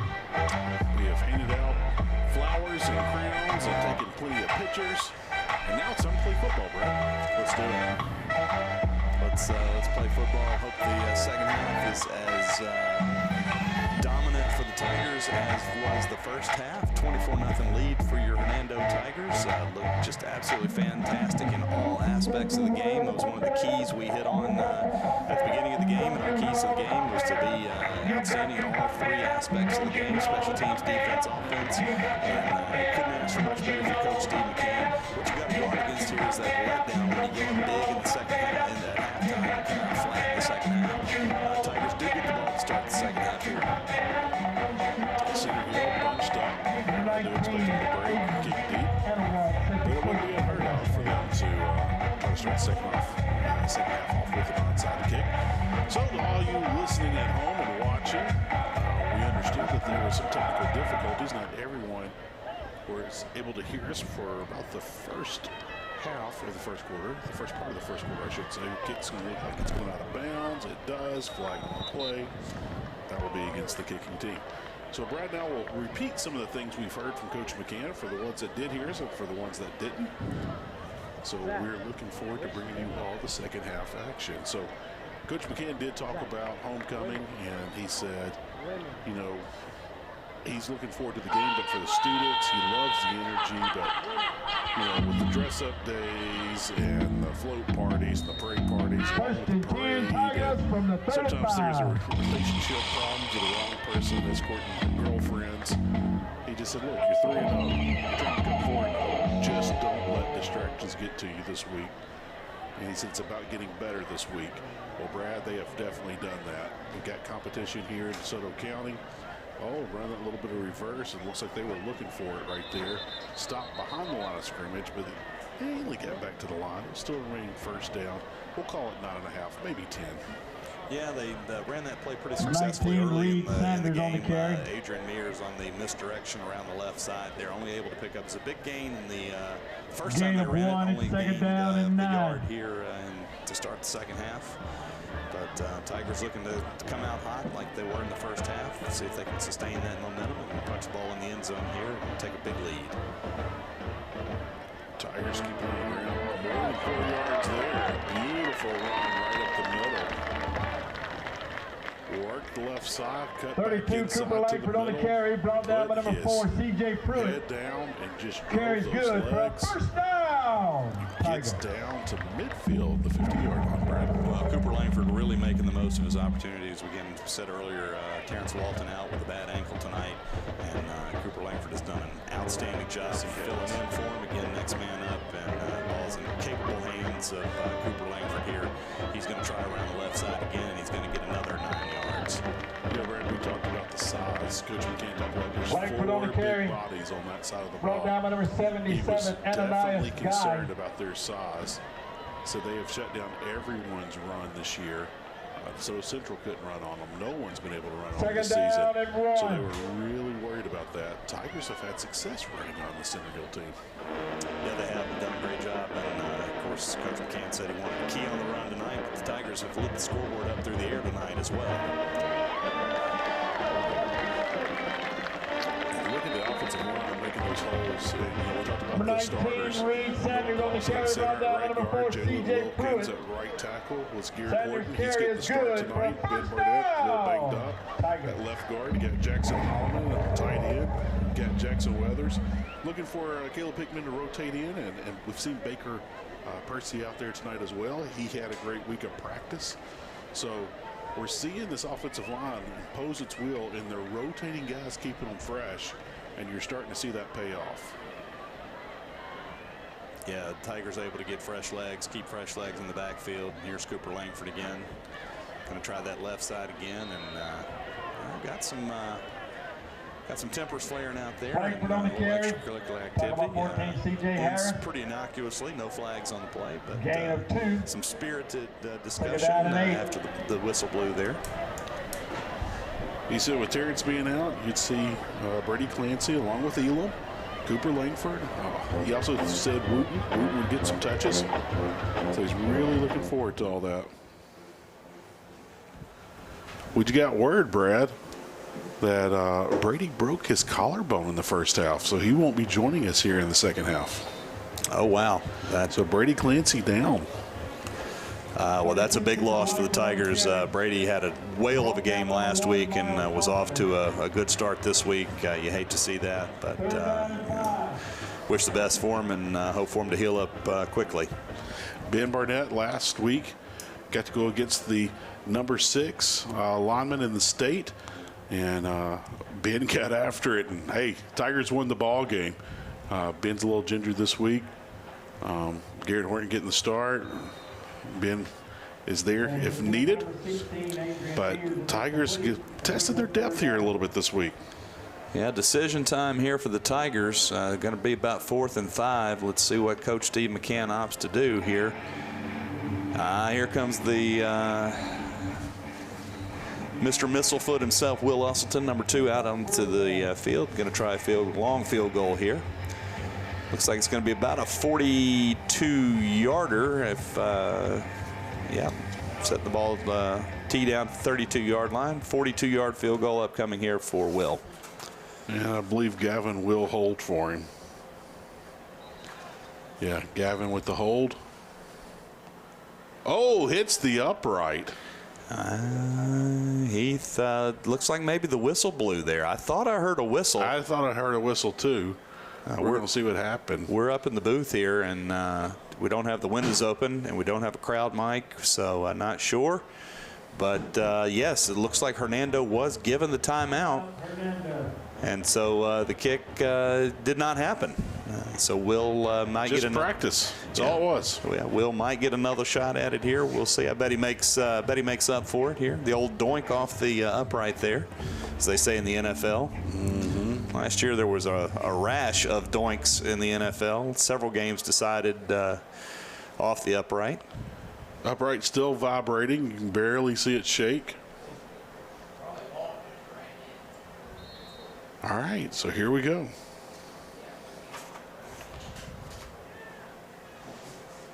Well, Usselton part due.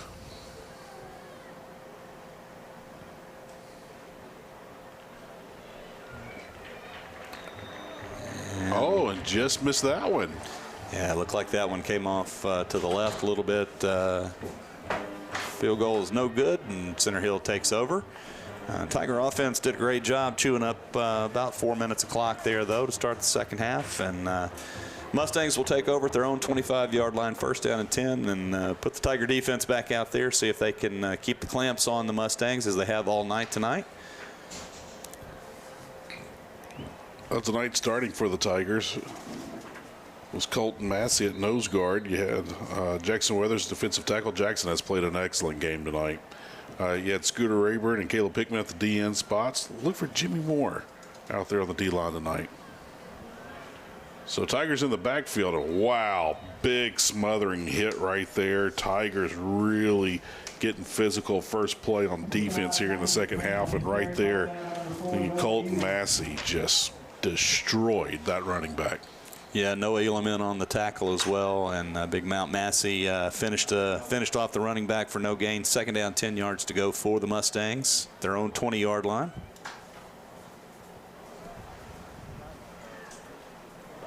Great pursuit by the Tigers. You know, Coach McCann talked about it. We said it in the first half. I don't know if you guys were able to hear us at home, but he said that they really practice all week covering the flats, that Center Hill likes to get one-on-one matchups, so they just one man has to miss. It turns into a big play. This offense is set up on big plays. So he said they'll run, try to big play you. Run, and they'll hit the flats. That's what they're doing right now. They're just trying to get one man to miss. Big pop right there. Late flag coming in. And looks like we are going to have a flag there for late hit out of bounds. It's going to go against the Tigers. The head linesman didn't drop the flag, but the field judge came in from the backside of the play and decided that the penalty was warranted, and it's going to be 15 yards tacked on to the end of the play there. And Mustangs are going to have the ball just shy of midfield. First down, 10 yards to go. Clock stopped with 7 minutes, 25 seconds remaining here in tonight's third quarter. That was close to the sideline by us. Players were standing there, so I couldn't see if his foot was out of bounds or not. Don't know if it was a clean hit, but doesn't matter. One referee didn't throw a flag, the other one did. Look in the backfield, Jackson Weathers right there, and wow. Jackson Weathers back there fast, wasn't able to finish it off. His teammates were there, cleaned it up for him, which even led to a bigger loss. So that bad weather, that bad storm rolling in. Yeah, the bad weather rolled in, and then Reese Canizero and Big Chris Pierce finished it off, and 6-yard loss for the Mustangs, 2nd and 16 inside their own 40. Coach talked about Reese Canizero being such a big hitter on this defense. And man, Brad, they're just lowering the shoulder on these guys. Yeah, big hits all over the place. JoJo Newberry there with a big hit. That's his second big hit. Well, he's had more than 2. Yeah. But he's been physical as well. That's kind of a friendly spot right there. They gave him the first down. I thought it was a tad bit short, but they're going to move the chains right here. Yeah, JoJo had the big hit, but not before Center Hill able to get the ball back, apparently past the line to gain. But incomplete pass there is going to bring up 2nd down, and looking for a little swing pass out of the backfield intended there for number 3. Devin Barkers, excuse me, that was intended for number 5, Nigel Payne, out of the backfield, falls incomplete and brings up 2nd down.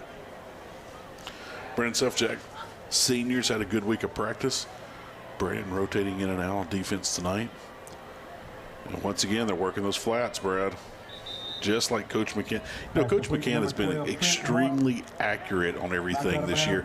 He talked about last season today in our meeting, and he just said, you know, last year we were just so young and we had to put guys on the field that weren't ready.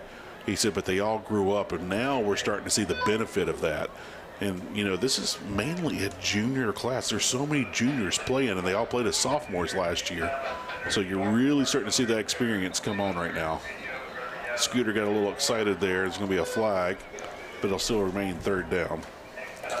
Yeah, went with the hard count there, and Scooter got caught in the neutral zone, and that's an encroachment. That's a 5-yard penalty. It's going to be 3rd down and 2 for the Mustangs.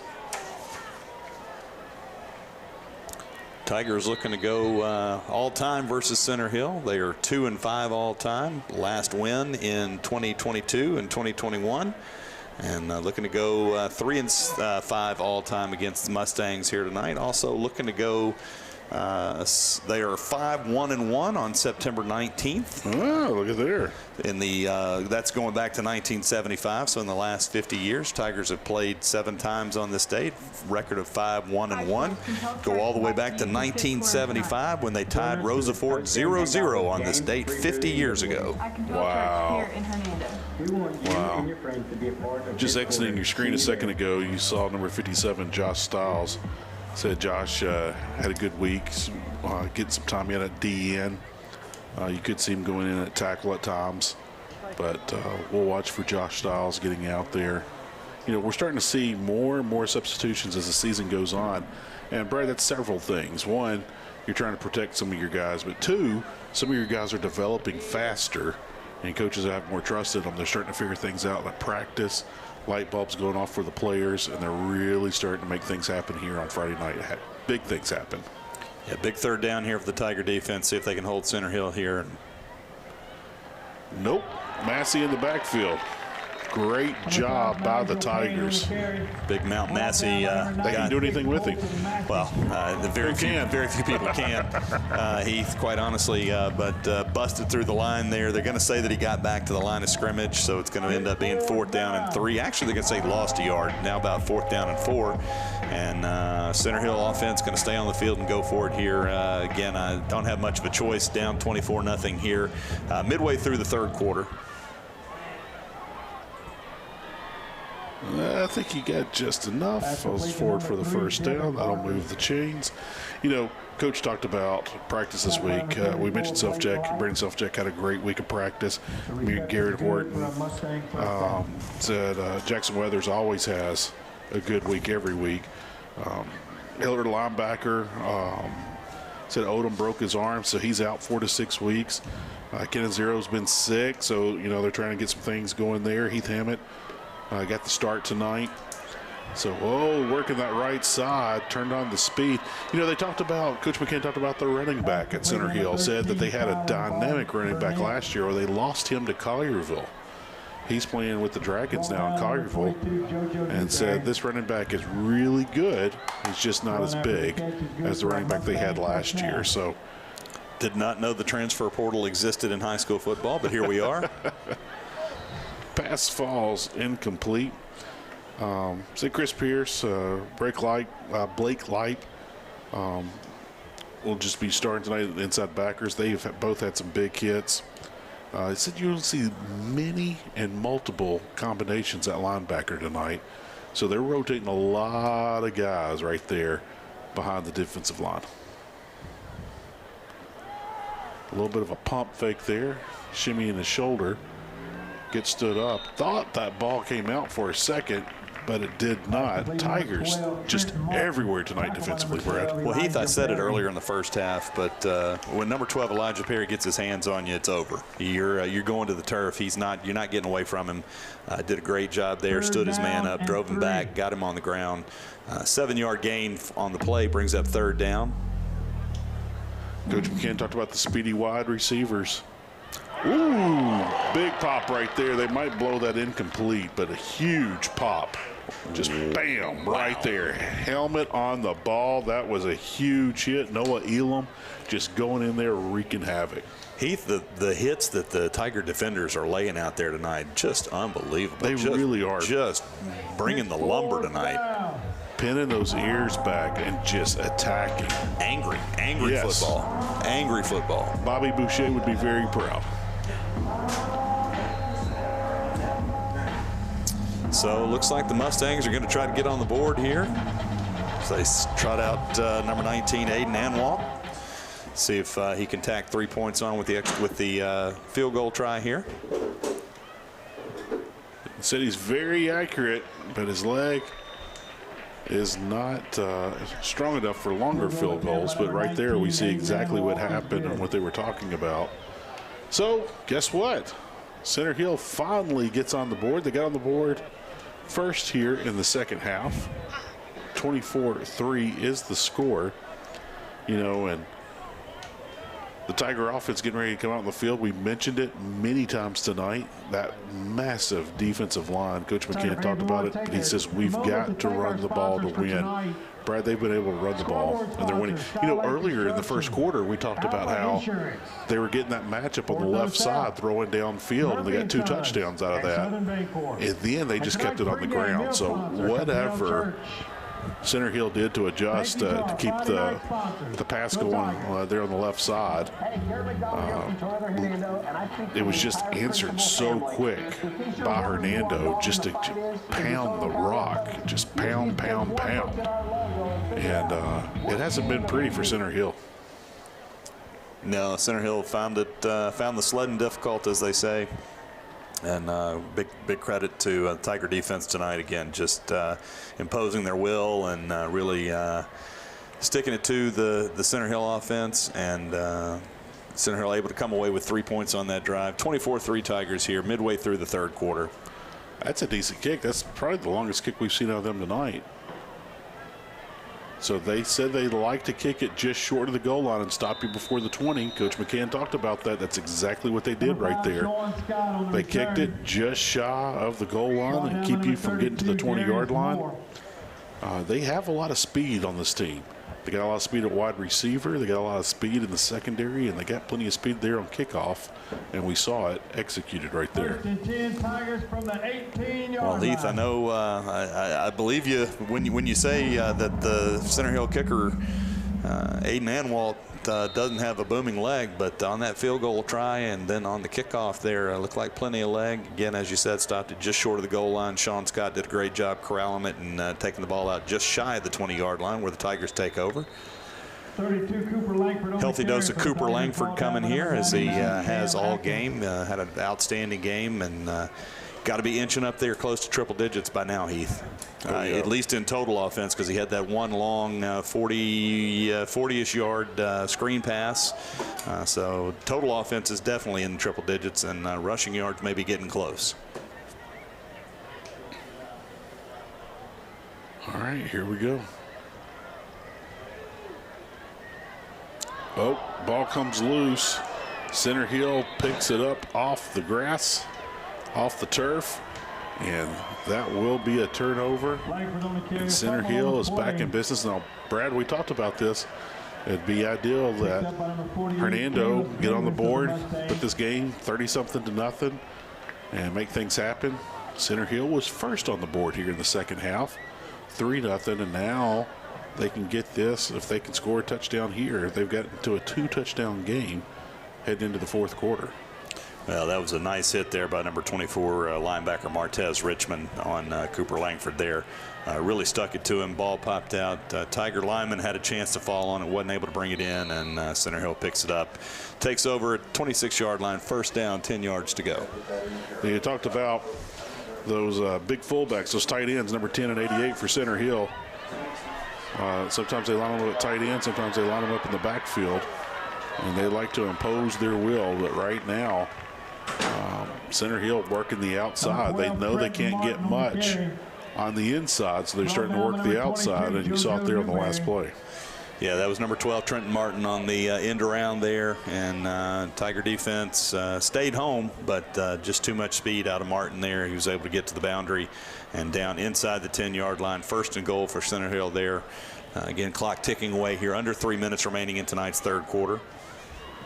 Working those flats once again, and Hernando was all over it. You know, it's kind of one of those things where they're not having much success on the flats, but Center Hill just refuses to go away from it.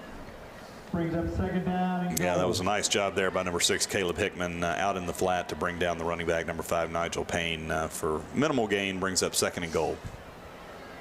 Coach McCann talked about he just wants them to keep snapping it, just keep snapping it. Keep that big play off the board, keep them in front of you, and make them keep snapping it. That's exactly what we're seeing, and you saw it right there on that play. Well, that was big number 34, Blake Lipe, again on number 7, Gavin Shoup. Mr. Shoup is going to have nightmares about Blake Lipe tonight for sure. Blake might send him a Christmas card. He owes him something, owes him an apology or something, because he's absolutely waylaying him out there. But Gavin Shoup's a tough competitor and hops right back up and ready to play another down. Once again, in and out of the hands of the receiver, and then he took a big lick. So, man, Brad, even on the incomplete passes, we've seen Hernando lay some licks. Runs down the sideline, we've seen Hernando lay licks. We've seen ball carriers in the backfield take hard hits. This has just been a super aggressive defense tonight. Angry. I said it earlier. They're playing angry, and they just out there, absolutely. The Center Hill offensive skill players are going to know they've been in a football game tomorrow morning. Once again, running for his life, getting out of the loose ball. And it looks like and Center Hill came out of there somehow with the ball into the end zone, Heath. I thought for sure the Tigers were laying on it. The replay right here, and yeah, he looked like he was clearly down. See if we can get that replay one more time. Don't worry about the extra point. See if we can get that replay one more time. It looked like he was clearly down and got back up. Let's see if we can get that from our production crew here. Well, number 12, Trenton Martin, again, showing that speed, picked the ball up and into the end zone. He goes, and that's going to cut the deficit 24-9 with the pending extra point here. Just gets it over the crossbar. Kick is good, Heath, and Center Hill is right back into this football game for as much as Tiger defense has been imposing its will out there. The offense put them in a tough spot there, and so need the offense to step up and atone for their mistake on the prior drive and see if can't get a touchdown on the board and get this game back firmly in hand. Well, Coach McCann talked about in the meeting that 2 to 3 times a half this Center Hill offense is successful on big play. So 4 to 6 times a game, they will go for the big play and execute it. And he said that was one thing that they worked on in practice, but most of the time that big play usually happens in the flats. And Tigers have been all over that right there. That was just kind of a fluke play. There's no defense of, running down the quarterback from behind, loose ball, and it happens to be picked up, and yep, it just happens. Yeah, we'll keep an eye. Center Hill does that bunch formation on their kickoffs, always a threat to onside here, but it looks like they are going to spread out, and Aiden Anwalt's going to step back and put a boot into this one. Tigers need to capitalize on the opportunity here and need to put together a drive that not only gets them in the end zone, but also chews up some clock here and see if we can have a happy celebration on homecoming 2025. Coach McCann did talk about how this kickoff return team, he said, all my years here, I've never seen a touchdown returned. And he goes, we had one earlier this year. And he said, his special team units are just dynamic. We didn't get to see anything there with the ball going out of bounds and into the end zone. And again, they scouted it absolutely perfectly correct. They're going to kick just short of the goal line and try to get you to return. Tigers let that ball go through the end zone so they can set up at the 20 and not inside the 20. So here we go. Cooper Langford on the carry, working his way forward. And one thing you want to watch for here, Brad, is Cooper's running hard. He doesn't look like he's getting tired, but something that you do want to keep an eye on. We're seeing multiple injuries to the Tiger backfield. Another one tonight. Yeah, Cooper did a nice job there. 2 hands on the ball. That first carry after you fumble, you want to make sure you hold on to it and get that one under his belt and look for him to have a solid attack here on the ground. And there's that big Center Hill defensive line led by number 77, Ananias Guy. And no gain on the play there. It's going to bring up a quick 3rd and 5. Big down for the Tigers. Don't want to punt the ball back here to the Mustangs. Mustangs have got a little bit of momentum on their side right now. Yeah. Need to convert this first down, keep the ball in the Tiger offense's hands, and keep grinding that clock away.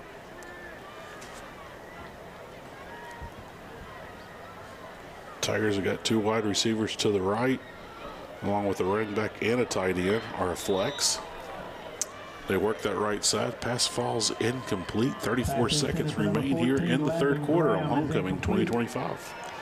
Yeah, Tigers going to be forced to punt here and give the ball back to the Mustangs.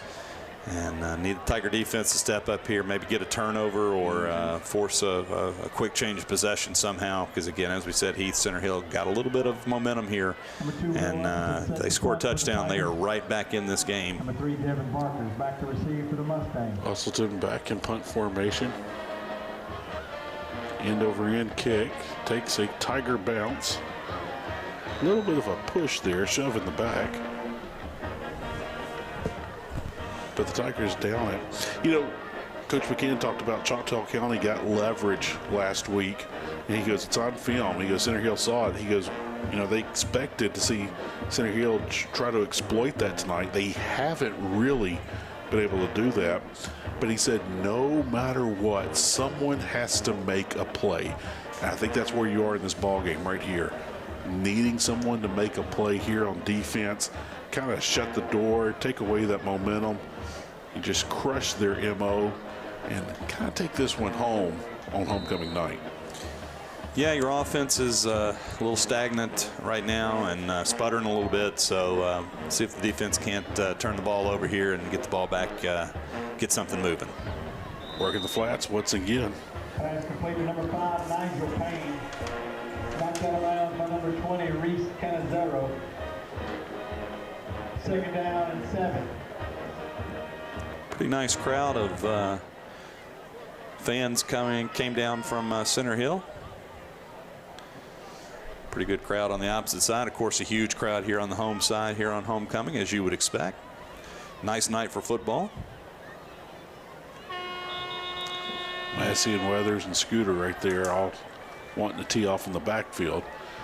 Well, that wraps up quarter number 3 here on homecoming night. We're getting ready to head to the 4th and final quarter. And the Hernando Tigers are up by 14 for the home crowd. The visitors across the county, the Mustangs of Center Hill, trying to claw their way back into this game and make it into something. Right now, Tigers are in control, but hey, it's a long way from being over, Brad.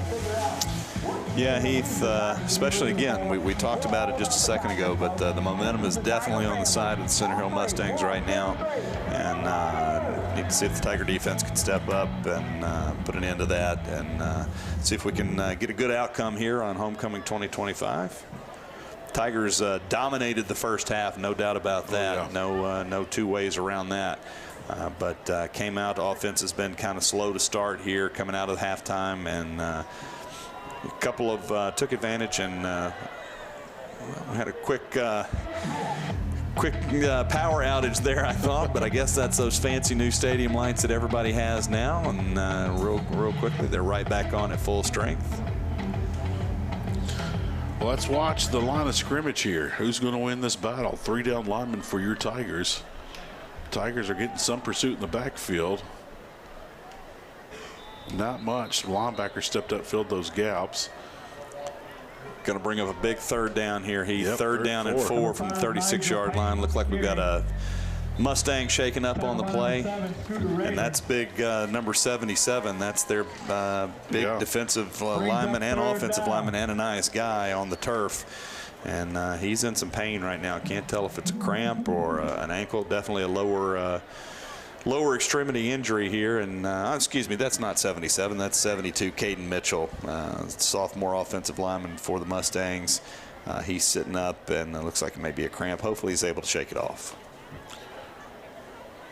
Well, one thing Coach McCann did ask for us to do tonight, he wanted to wish a happy birthday to his father, Charles. He talked about how his father usually comes out to many of the games. His father lives there in the Brandon area, down the metro of Jackson. But it comes up from Brandon and doesn't make it up for every game, but makes it up for most games. And his father's turning 81 today, and he said over the years his dad would be out working in San Francisco or St. Louis or Indianapolis and would always fly in on Friday and get in the car and drive up to make sure he would watch and support his son, Coach Steve McCann. So he wanted to wish Charles a very happy birthday. And says Mom came up. Mom doesn't get out as much anymore, but Mom was coming out tonight. And a big family affair. And Brad, it's always amazing a father's love of what it truly means. But especially when your parents get older, you get to see all the sacrifices they've made, and you understand it. And you know, it's just that man wants you to do better than any other man on the planet. And cheers and does everything for you and wishes you very well. But he wanted to wish his father a very happy 81st birthday. Happy birthday, Mr. McCann. Charles McCann, 81 years young today. Well, pass falls incomplete. It's now going to bring up 4th down. Be interested to see what Coach Mitchell Harville does here with the Mustangs. Looks like he's going to send his punting unit out and punt this ball away. Big stop there for the Tiger defense. They did their part. Let's see now if offense can, special teams and offense can pick up the pace here and get the Tigers back on the board, get this firmly in hand again.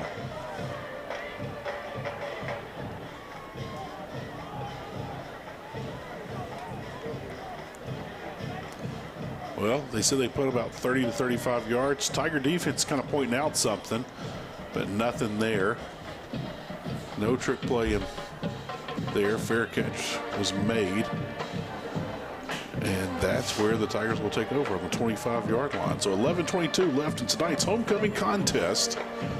We'll see if the Tigers can finish this out. Brad, right here, you put your foot in the ground and run north, and you get 4 yards of play, and you eat a little bit of this clock, and you punch it in for 6.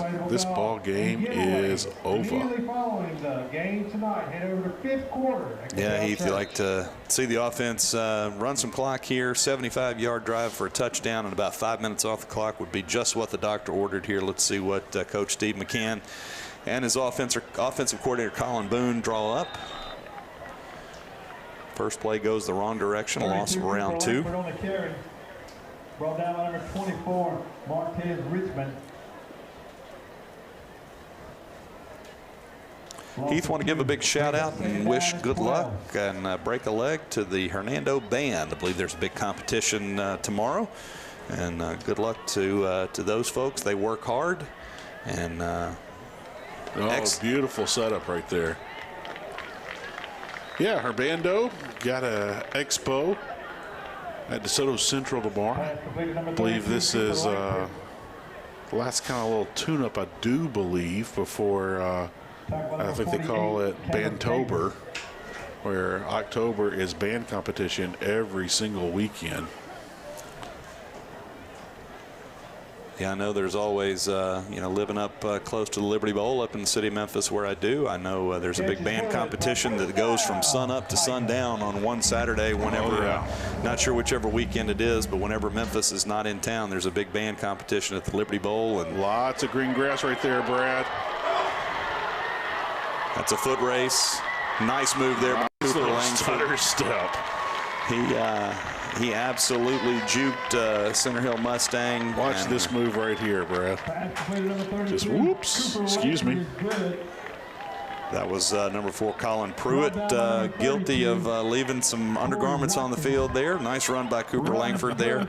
And Tigers are in business at the 12-yard line of the Mustangs. First down, 10 yards to go. Clock ticking here in the fourth quarter. Under 10 minutes to go in the game. Tigers up 24-10. First down, 10 yards to go. Yeah, I don't want to be in the Center Hill film session watching that play. Tigers really attacking and running hard right there up the middle. So, Brad, you punch this one in here. It's not completely over, but the fat lady will start warming up. Yeah, Heath, a touchdown here would go a long way. Again, ideally you'd like to run some clock, but at this point, any points on the board, your offense seems to have gotten untracked. It was a little bit stagnant coming out of halftime.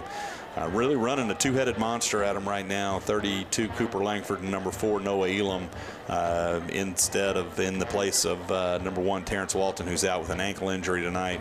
But really running a two-headed monster at him right now. And quite honestly, Mustangs having a tough time with it. Number 4 Noah Elam on the carry. I won't be shocked as it comes up to third down right here. I won't be shocked if this is 2-down territory. And 3. They might go for it here on fourth down because, your defense has been looking good, and, Center Hill hasn't really broken midfield except here in the second half. So you might see a little bit of something right there. Doesn't matter if 4-down territory or not. That's right up the middle. Nice little trap play right there. Going up the middle. Tigers are striking. Reed Sanders with second touchdown of the evening for Reed there. So big night for him. And nice offensive possession there for the Tigers right down the field into the end zone to get back to a 3-touchdown lead. Well, today is 9-19. And number 19 has 2 scores here for your Hernando Tigers on homecoming night. 8:32 remaining. And here we go. kick is right down the middle. Tigers up 31-10 here.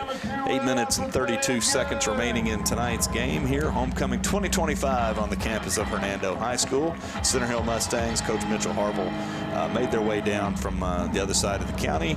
And Tigers in good shape here. Nice drive to answer there. Again, the offense got untracked and got back in gear there into the end zone for the touchdown. Well, the snap from number 0, Jackson Weathers, the hold from number 36, Gavin Vincent, and the kick from number 2, Will Usselton, is good.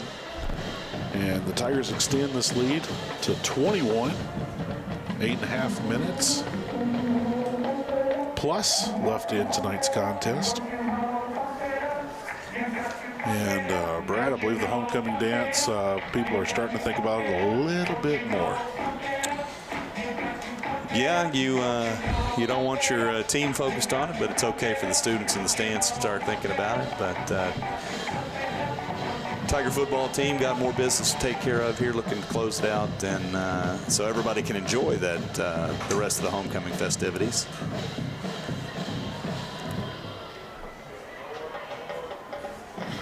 And here we go. We don't get to see too many people return kicks. Heath, we've talked about it all night, but my goodness, these guys in black and gold are out there just absolutely very physical, bringing the lumber. And number 25, Chris Pierce, didn't make the tackle, but he blew up, well, what used to be called a wedge. They don't, not wedges aren't allowed anymore, but he blew up the primary blocker for the return man there, and didn't see who made the tackle for the Tigers, but it opened up coverage team to get in there and make a stop. Mustangs take over 1st and 10 from their own 30-yard line with just under 8.5 minutes here to play in tonight's game. Tigers up 31-10.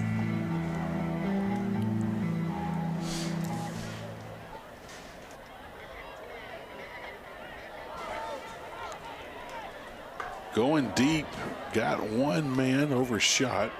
2 receivers in the area, but 3 Tigers in coverage. So numbers are in favor of the Tigers. Bring up 2nd and 10. You know, one thing Coach McCann talked about is he said there's 2 things he didn't want to see tonight: turnovers and pre-snap penalties. We've seen a couple of pre-snap penalties on the defense, encroachment, things of that nature. But it hasn't been something that's just been hammering the defense or harming them. But you want to stay sharp right here and try to finish this thing out and finish it out very clean. 3 down linemen for the Tigers. 4 backers. They're not walking them up. They're staying in coverage. And they're going to work that flat. They're going to throw underneath. That will be a 1st down. But, man, driven into the ground right there. I'm telling you, Brad, this Hernando defense so extra physical tonight. That was the captain, Elijah Perry, just finishing him off on that play. He didn't make the catch. He did get the 1st down. It will move the chains, but, man, he paid for it. Yeah, that was number 11, Reggie Lamelli, who's had a great night tonight for the Mustangs offensively. But he just got absolutely met, stood up, and driven back. And Elijah Perry with a big hit, and looks like Lamelli's down on the turf and being tended to. Not sure. Looks like a leg injury potentially. And there's the Hernando band. They're waving at the Jumbotron as they get ready for their competition tomorrow. You know, Brad, they were playing Eric Clapton's You Look Beautiful Tonight at halftime during homecoming. Had it on loop. Yeah, they did, but appreciate the band supporting the homecoming festivities, the homecoming court. And there's our student section. Again, good luck to the band tomorrow.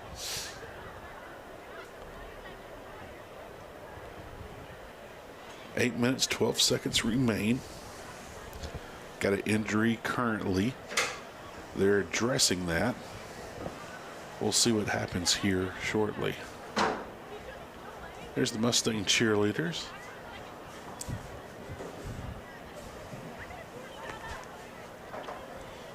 Well, Brad, fun weekend of college football coming up. Is there any game that you're really looking forward to tomorrow? I'm kind of interested in that Missouri-South Carolina game, but I think that might be a little lopsided in favor of Missouri, but we will find out.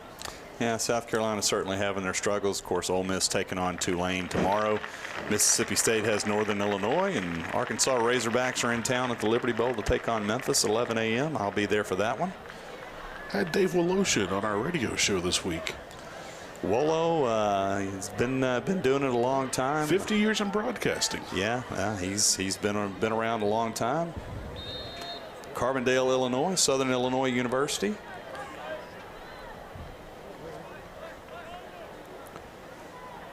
Took over for the great Paul Hartledge, who took over for the great Jack Eaton. Big Jack Eaton. Big Jack Eaton and Paul Hartledge, great voices in Memphis sports history. And, a holding call there. They missed it. Let's see if we're going to get a flag on that. Not seeing any dirty laundry as of yet. No. Could have been a holding call. I think they just didn't blow the whistle for either side on that one. Yeah. The flag for either side. You like to think that doesn't happen, Heath, but that may have been very well what happened there. Heath Hammett a little overzealous there at the end of the play and knocked the intended receiver to the ground, but no flag, incomplete pass, and that's going to bring up, should be second down, 10 yards to go, just outside their own 40-yard line, under 8 minutes here remaining in tonight's contest. Tigers up 31-10. Elam, a big hard hitter on this defense for the Tigers. But tonight, Brad, everyone's gotten multiple hard hits in. Stormy weather blowing in again, Heath. There's big number 0, Jackson Weathers. Doesn't go down as a tackle for loss as he was just across the line, but great inches across the line. But nice tackle there from behind by Jackson Weathers. Brings up a big third down, 10 yards to go for the Mustangs.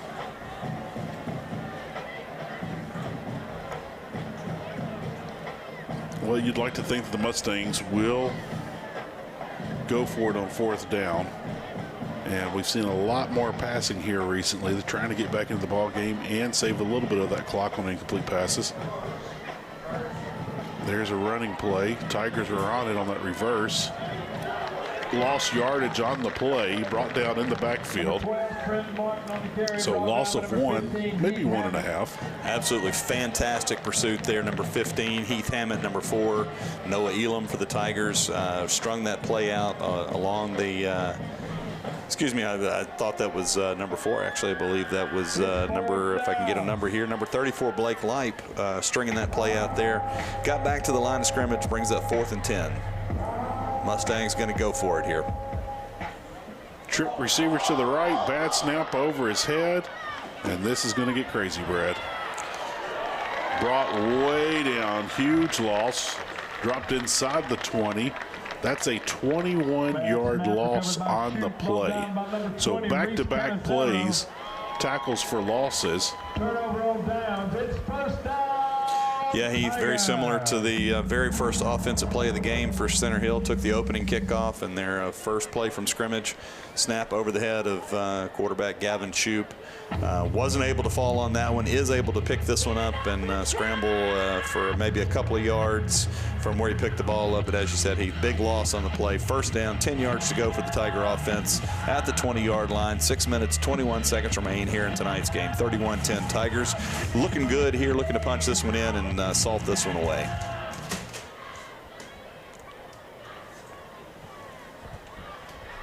Oh, go to the end zone. Going for the knockout right there. Yeah, looking for one of his favorite targets tonight, Reed Sanders in the end zone.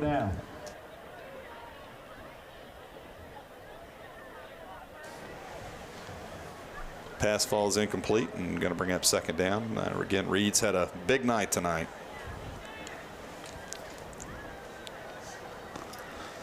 Second and 10 for the Tigers.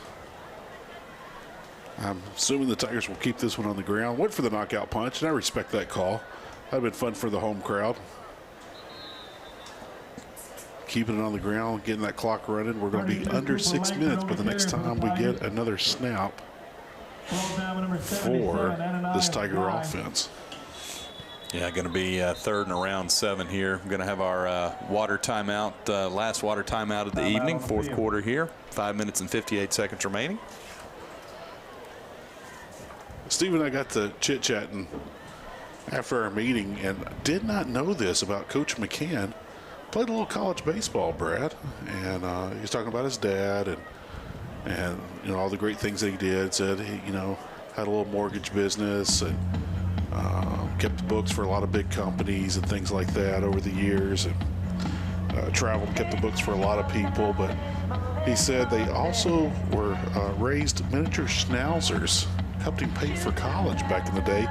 And he said that he went to Gulf Coast Community College there in Panama City in Florida his freshman year, and he said, a boy from Brandon, Mississippi, going to the beach his freshman year in college is not always the best recipe for school success. Transferred to Delta State, wrapped up at Belhaven, but just thanked his father over and over and over. But he said he paid for college, and him and his father raising miniature schnauzers. Well, Heath, you could have put 1,000 ways that somebody could pay for college on a sheet of paper, and raising schnauzers would have been the absolute last one I picked. But hey, that whatever works for you. But it's a great story, and it's obvious. We heard Coach McCann talk about his father, talk about his family, and you can tell family means a lot to him. And yes. I know he brings that to this football team as well.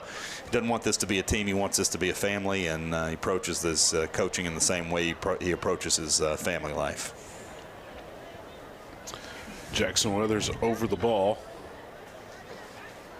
Will Usselton back to kick. And Gavin Vincent waiting for the snap, gets it down. Kick is up and through, flag on the play.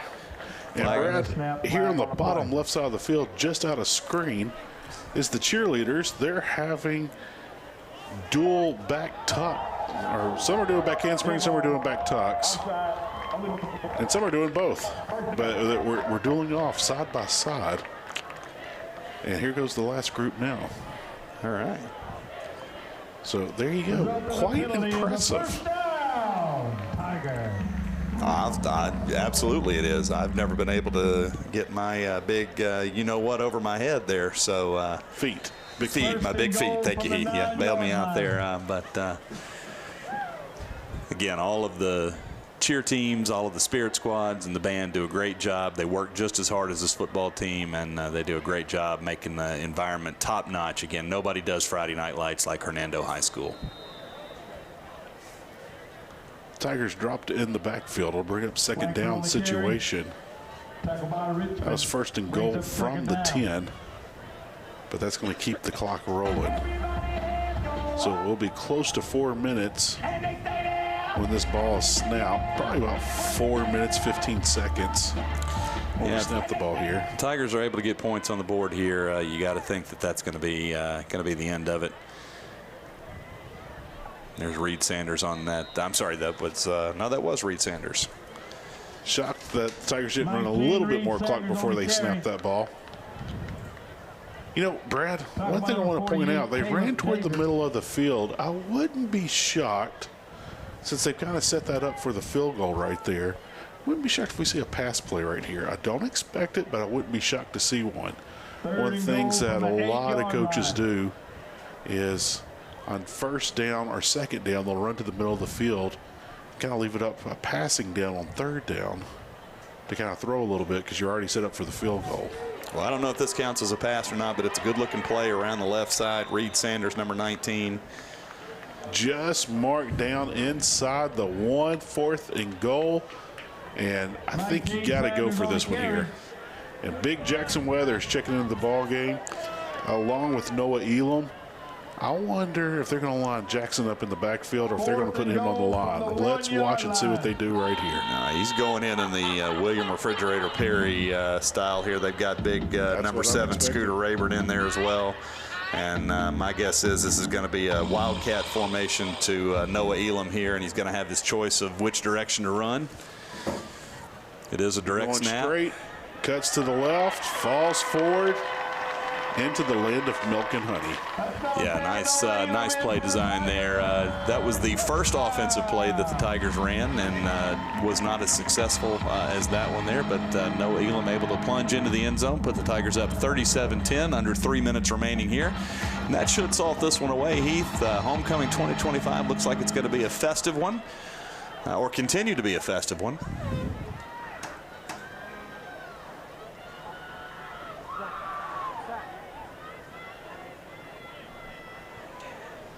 Jackson Weathers back there saying something to Will. Gavin Vincent will hold. And here we go. Weathers with the snap. Vincent with the hold. Usselton with the extra point is good. Well, we're under 3 minutes left here on homecoming night, and Brad, it's fun to say the Hernando Tigers are undefeated at home this season. They are 4-0 here in just 2 minutes and 57 seconds, and things are really starting to shape up very positively here this 2025 season, but it's going to make homecoming a little bit extra sweeter. Yeah, Heath, you've got one more non-division, non-district game. Tigers go on the road next week down to Oxford to take on Lafayette. And then they're back on the road again in 2 weeks at Horn Lake. Then they're off on the 10th and don't have another home game again until Friday, October 17th, when the Tupelo Golden Wave, cream of the crop in Mississippi high school football, comes into town. And hopefully our Tigers can go on the road, get a couple of road victories, and come back here undefeated 6-0 on October 17th for Tupelo. And, man, wouldn't that be something? Well, Tupelo, best program in the state of Mississippi. And last year we got to see them in a hurricane. No one wants to see them. You definitely don't want to see them in a hurricane. But Tupelo, currently the longest winning streak in the state. Big hit right there. And flag comes in, and I think that flag might be the Tigers being a little too aggressive, which I'm okay with. Yeah, let's see here. I wonder if they might get targeting possibly here on. No, it's actually going to be a hold against the Mustangs. Interesting. I tell you what, 25 Chris Pierce came down the field with a full head of steam, like a bolt of light, and absolutely leveled the Mustang. Brought the thunder. Mustang blocker, but penalty's going to go against the Mustangs, going to back them up. Under 3 minutes remaining here. Tigers up big in the fourth quarter. Homecoming 2025. Got to be a victorious one. As you said, Heath, Tigers going to go to 4-0 on the young season. I say young season. We're almost we're 40% through. But again, Tigers go on the road the next 2 weeks, then have an open date. Come back here 4 weeks from tonight to take on Tupelo Golden Wave. Well, we're not going to put the cart before the horse, but you know what people are going to start saying, Brad? They're going to start saying the P word, which stands for playoffs. I would love nothing more than to watch a little November football here in Hernando, Mississippi. Flushed out of the pocket like he's been on most of his passes tonight. You know, give it up for Gavin Shute. Sophomore quarterback has been hit tremendously tonight. Still staying very calm and cool back there in the pocket. Brad, they might have something at Center Hill with him right now. Tonight, they just couldn't give him that much protection, and we've talked about it many and multiple times. This Tiger defense just really coming downhill, putting their ears back, going for the big play downfield. And, you know, Coach McCann talked about that. They usually hit 2 or 3 of those a half, 4 to 6 of those a game. Haven't hit any tonight. Well, number 12, Elijah Perry, step for step with the receiver there for the Mustangs, and nice job. Ball falls innocently to the turf. Going to bring up second down and 20 for the Mustangs.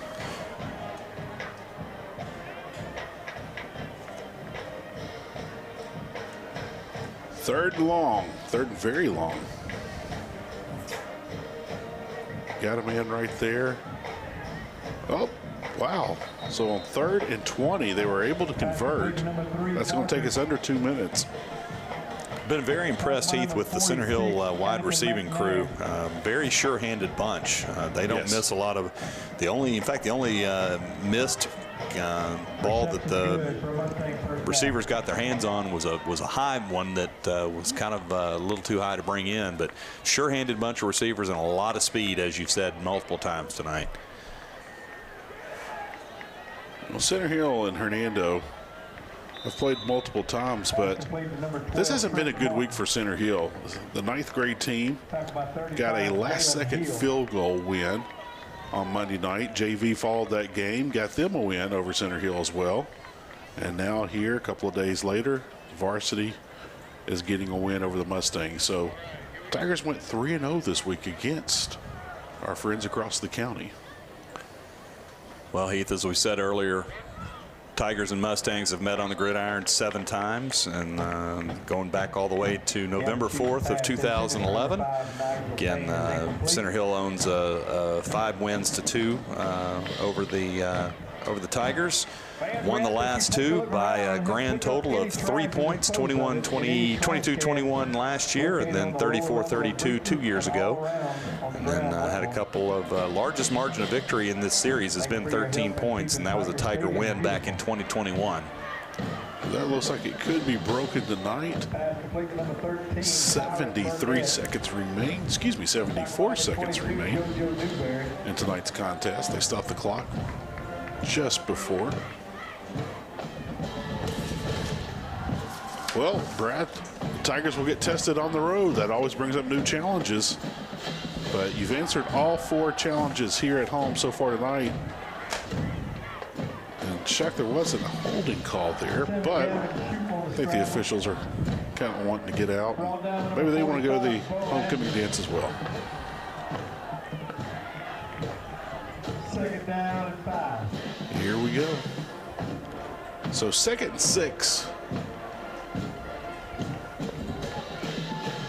And here we go. Oh, the offsides play right there. Tigers jumped. 38 seconds remain. They'll still remain 2nd down. So 2nd and 1 right here. Heath, I'm just looking quickly here. The Commodores of Lafayette are up here in DeSoto County with us tonight over in Lewisburg, taking on the Patriots. Currently up 14-7, and 1-2 overall on the young campaign here. Trying to pull up their schedule real quickly. And there's the big play. They finally hit it. A 21-yard touchdown pass with 20 seconds remaining in tonight's contest. That's going to bring it 38-16 with the extra point to come here shortly. Yeah, that was a nice pass play. Did a nice job there by, I think that's number 12. That's his second, Trenton Martin, that's his second touchdown, third touchdown of the night, I believe. He was the one that picked up the fumble earlier and ran it in. The Tiger defense stood there for the extra point. They were back off the line, and they were not pursuing. And they might have been instructed as so. All right, 20 seconds remain. I doubt we'll see an onside kick, but we just might. 21-point lead for the Tigers.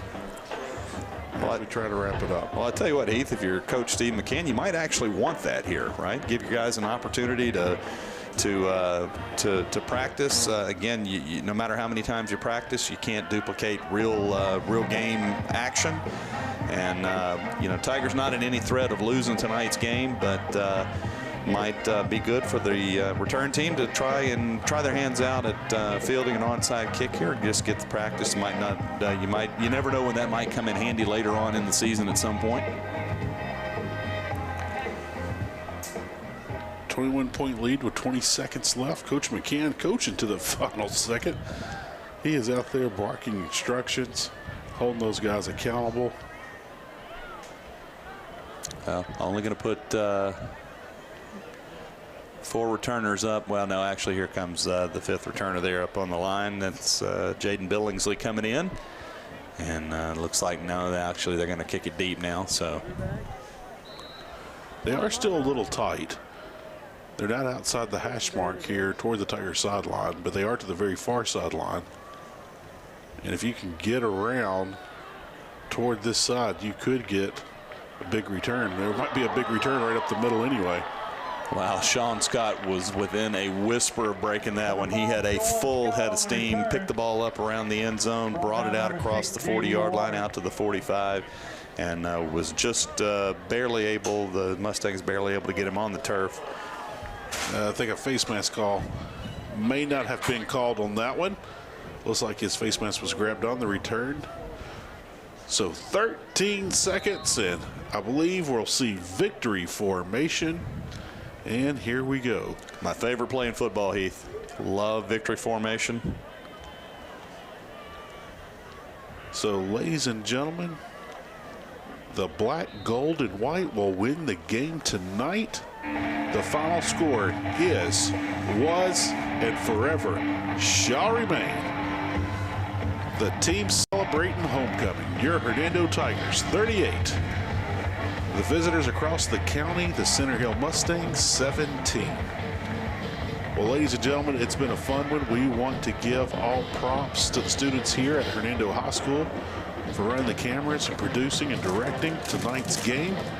We also want to thank everyone that came out and joined tonight. It was a beautiful, cool evening after the storms earlier today.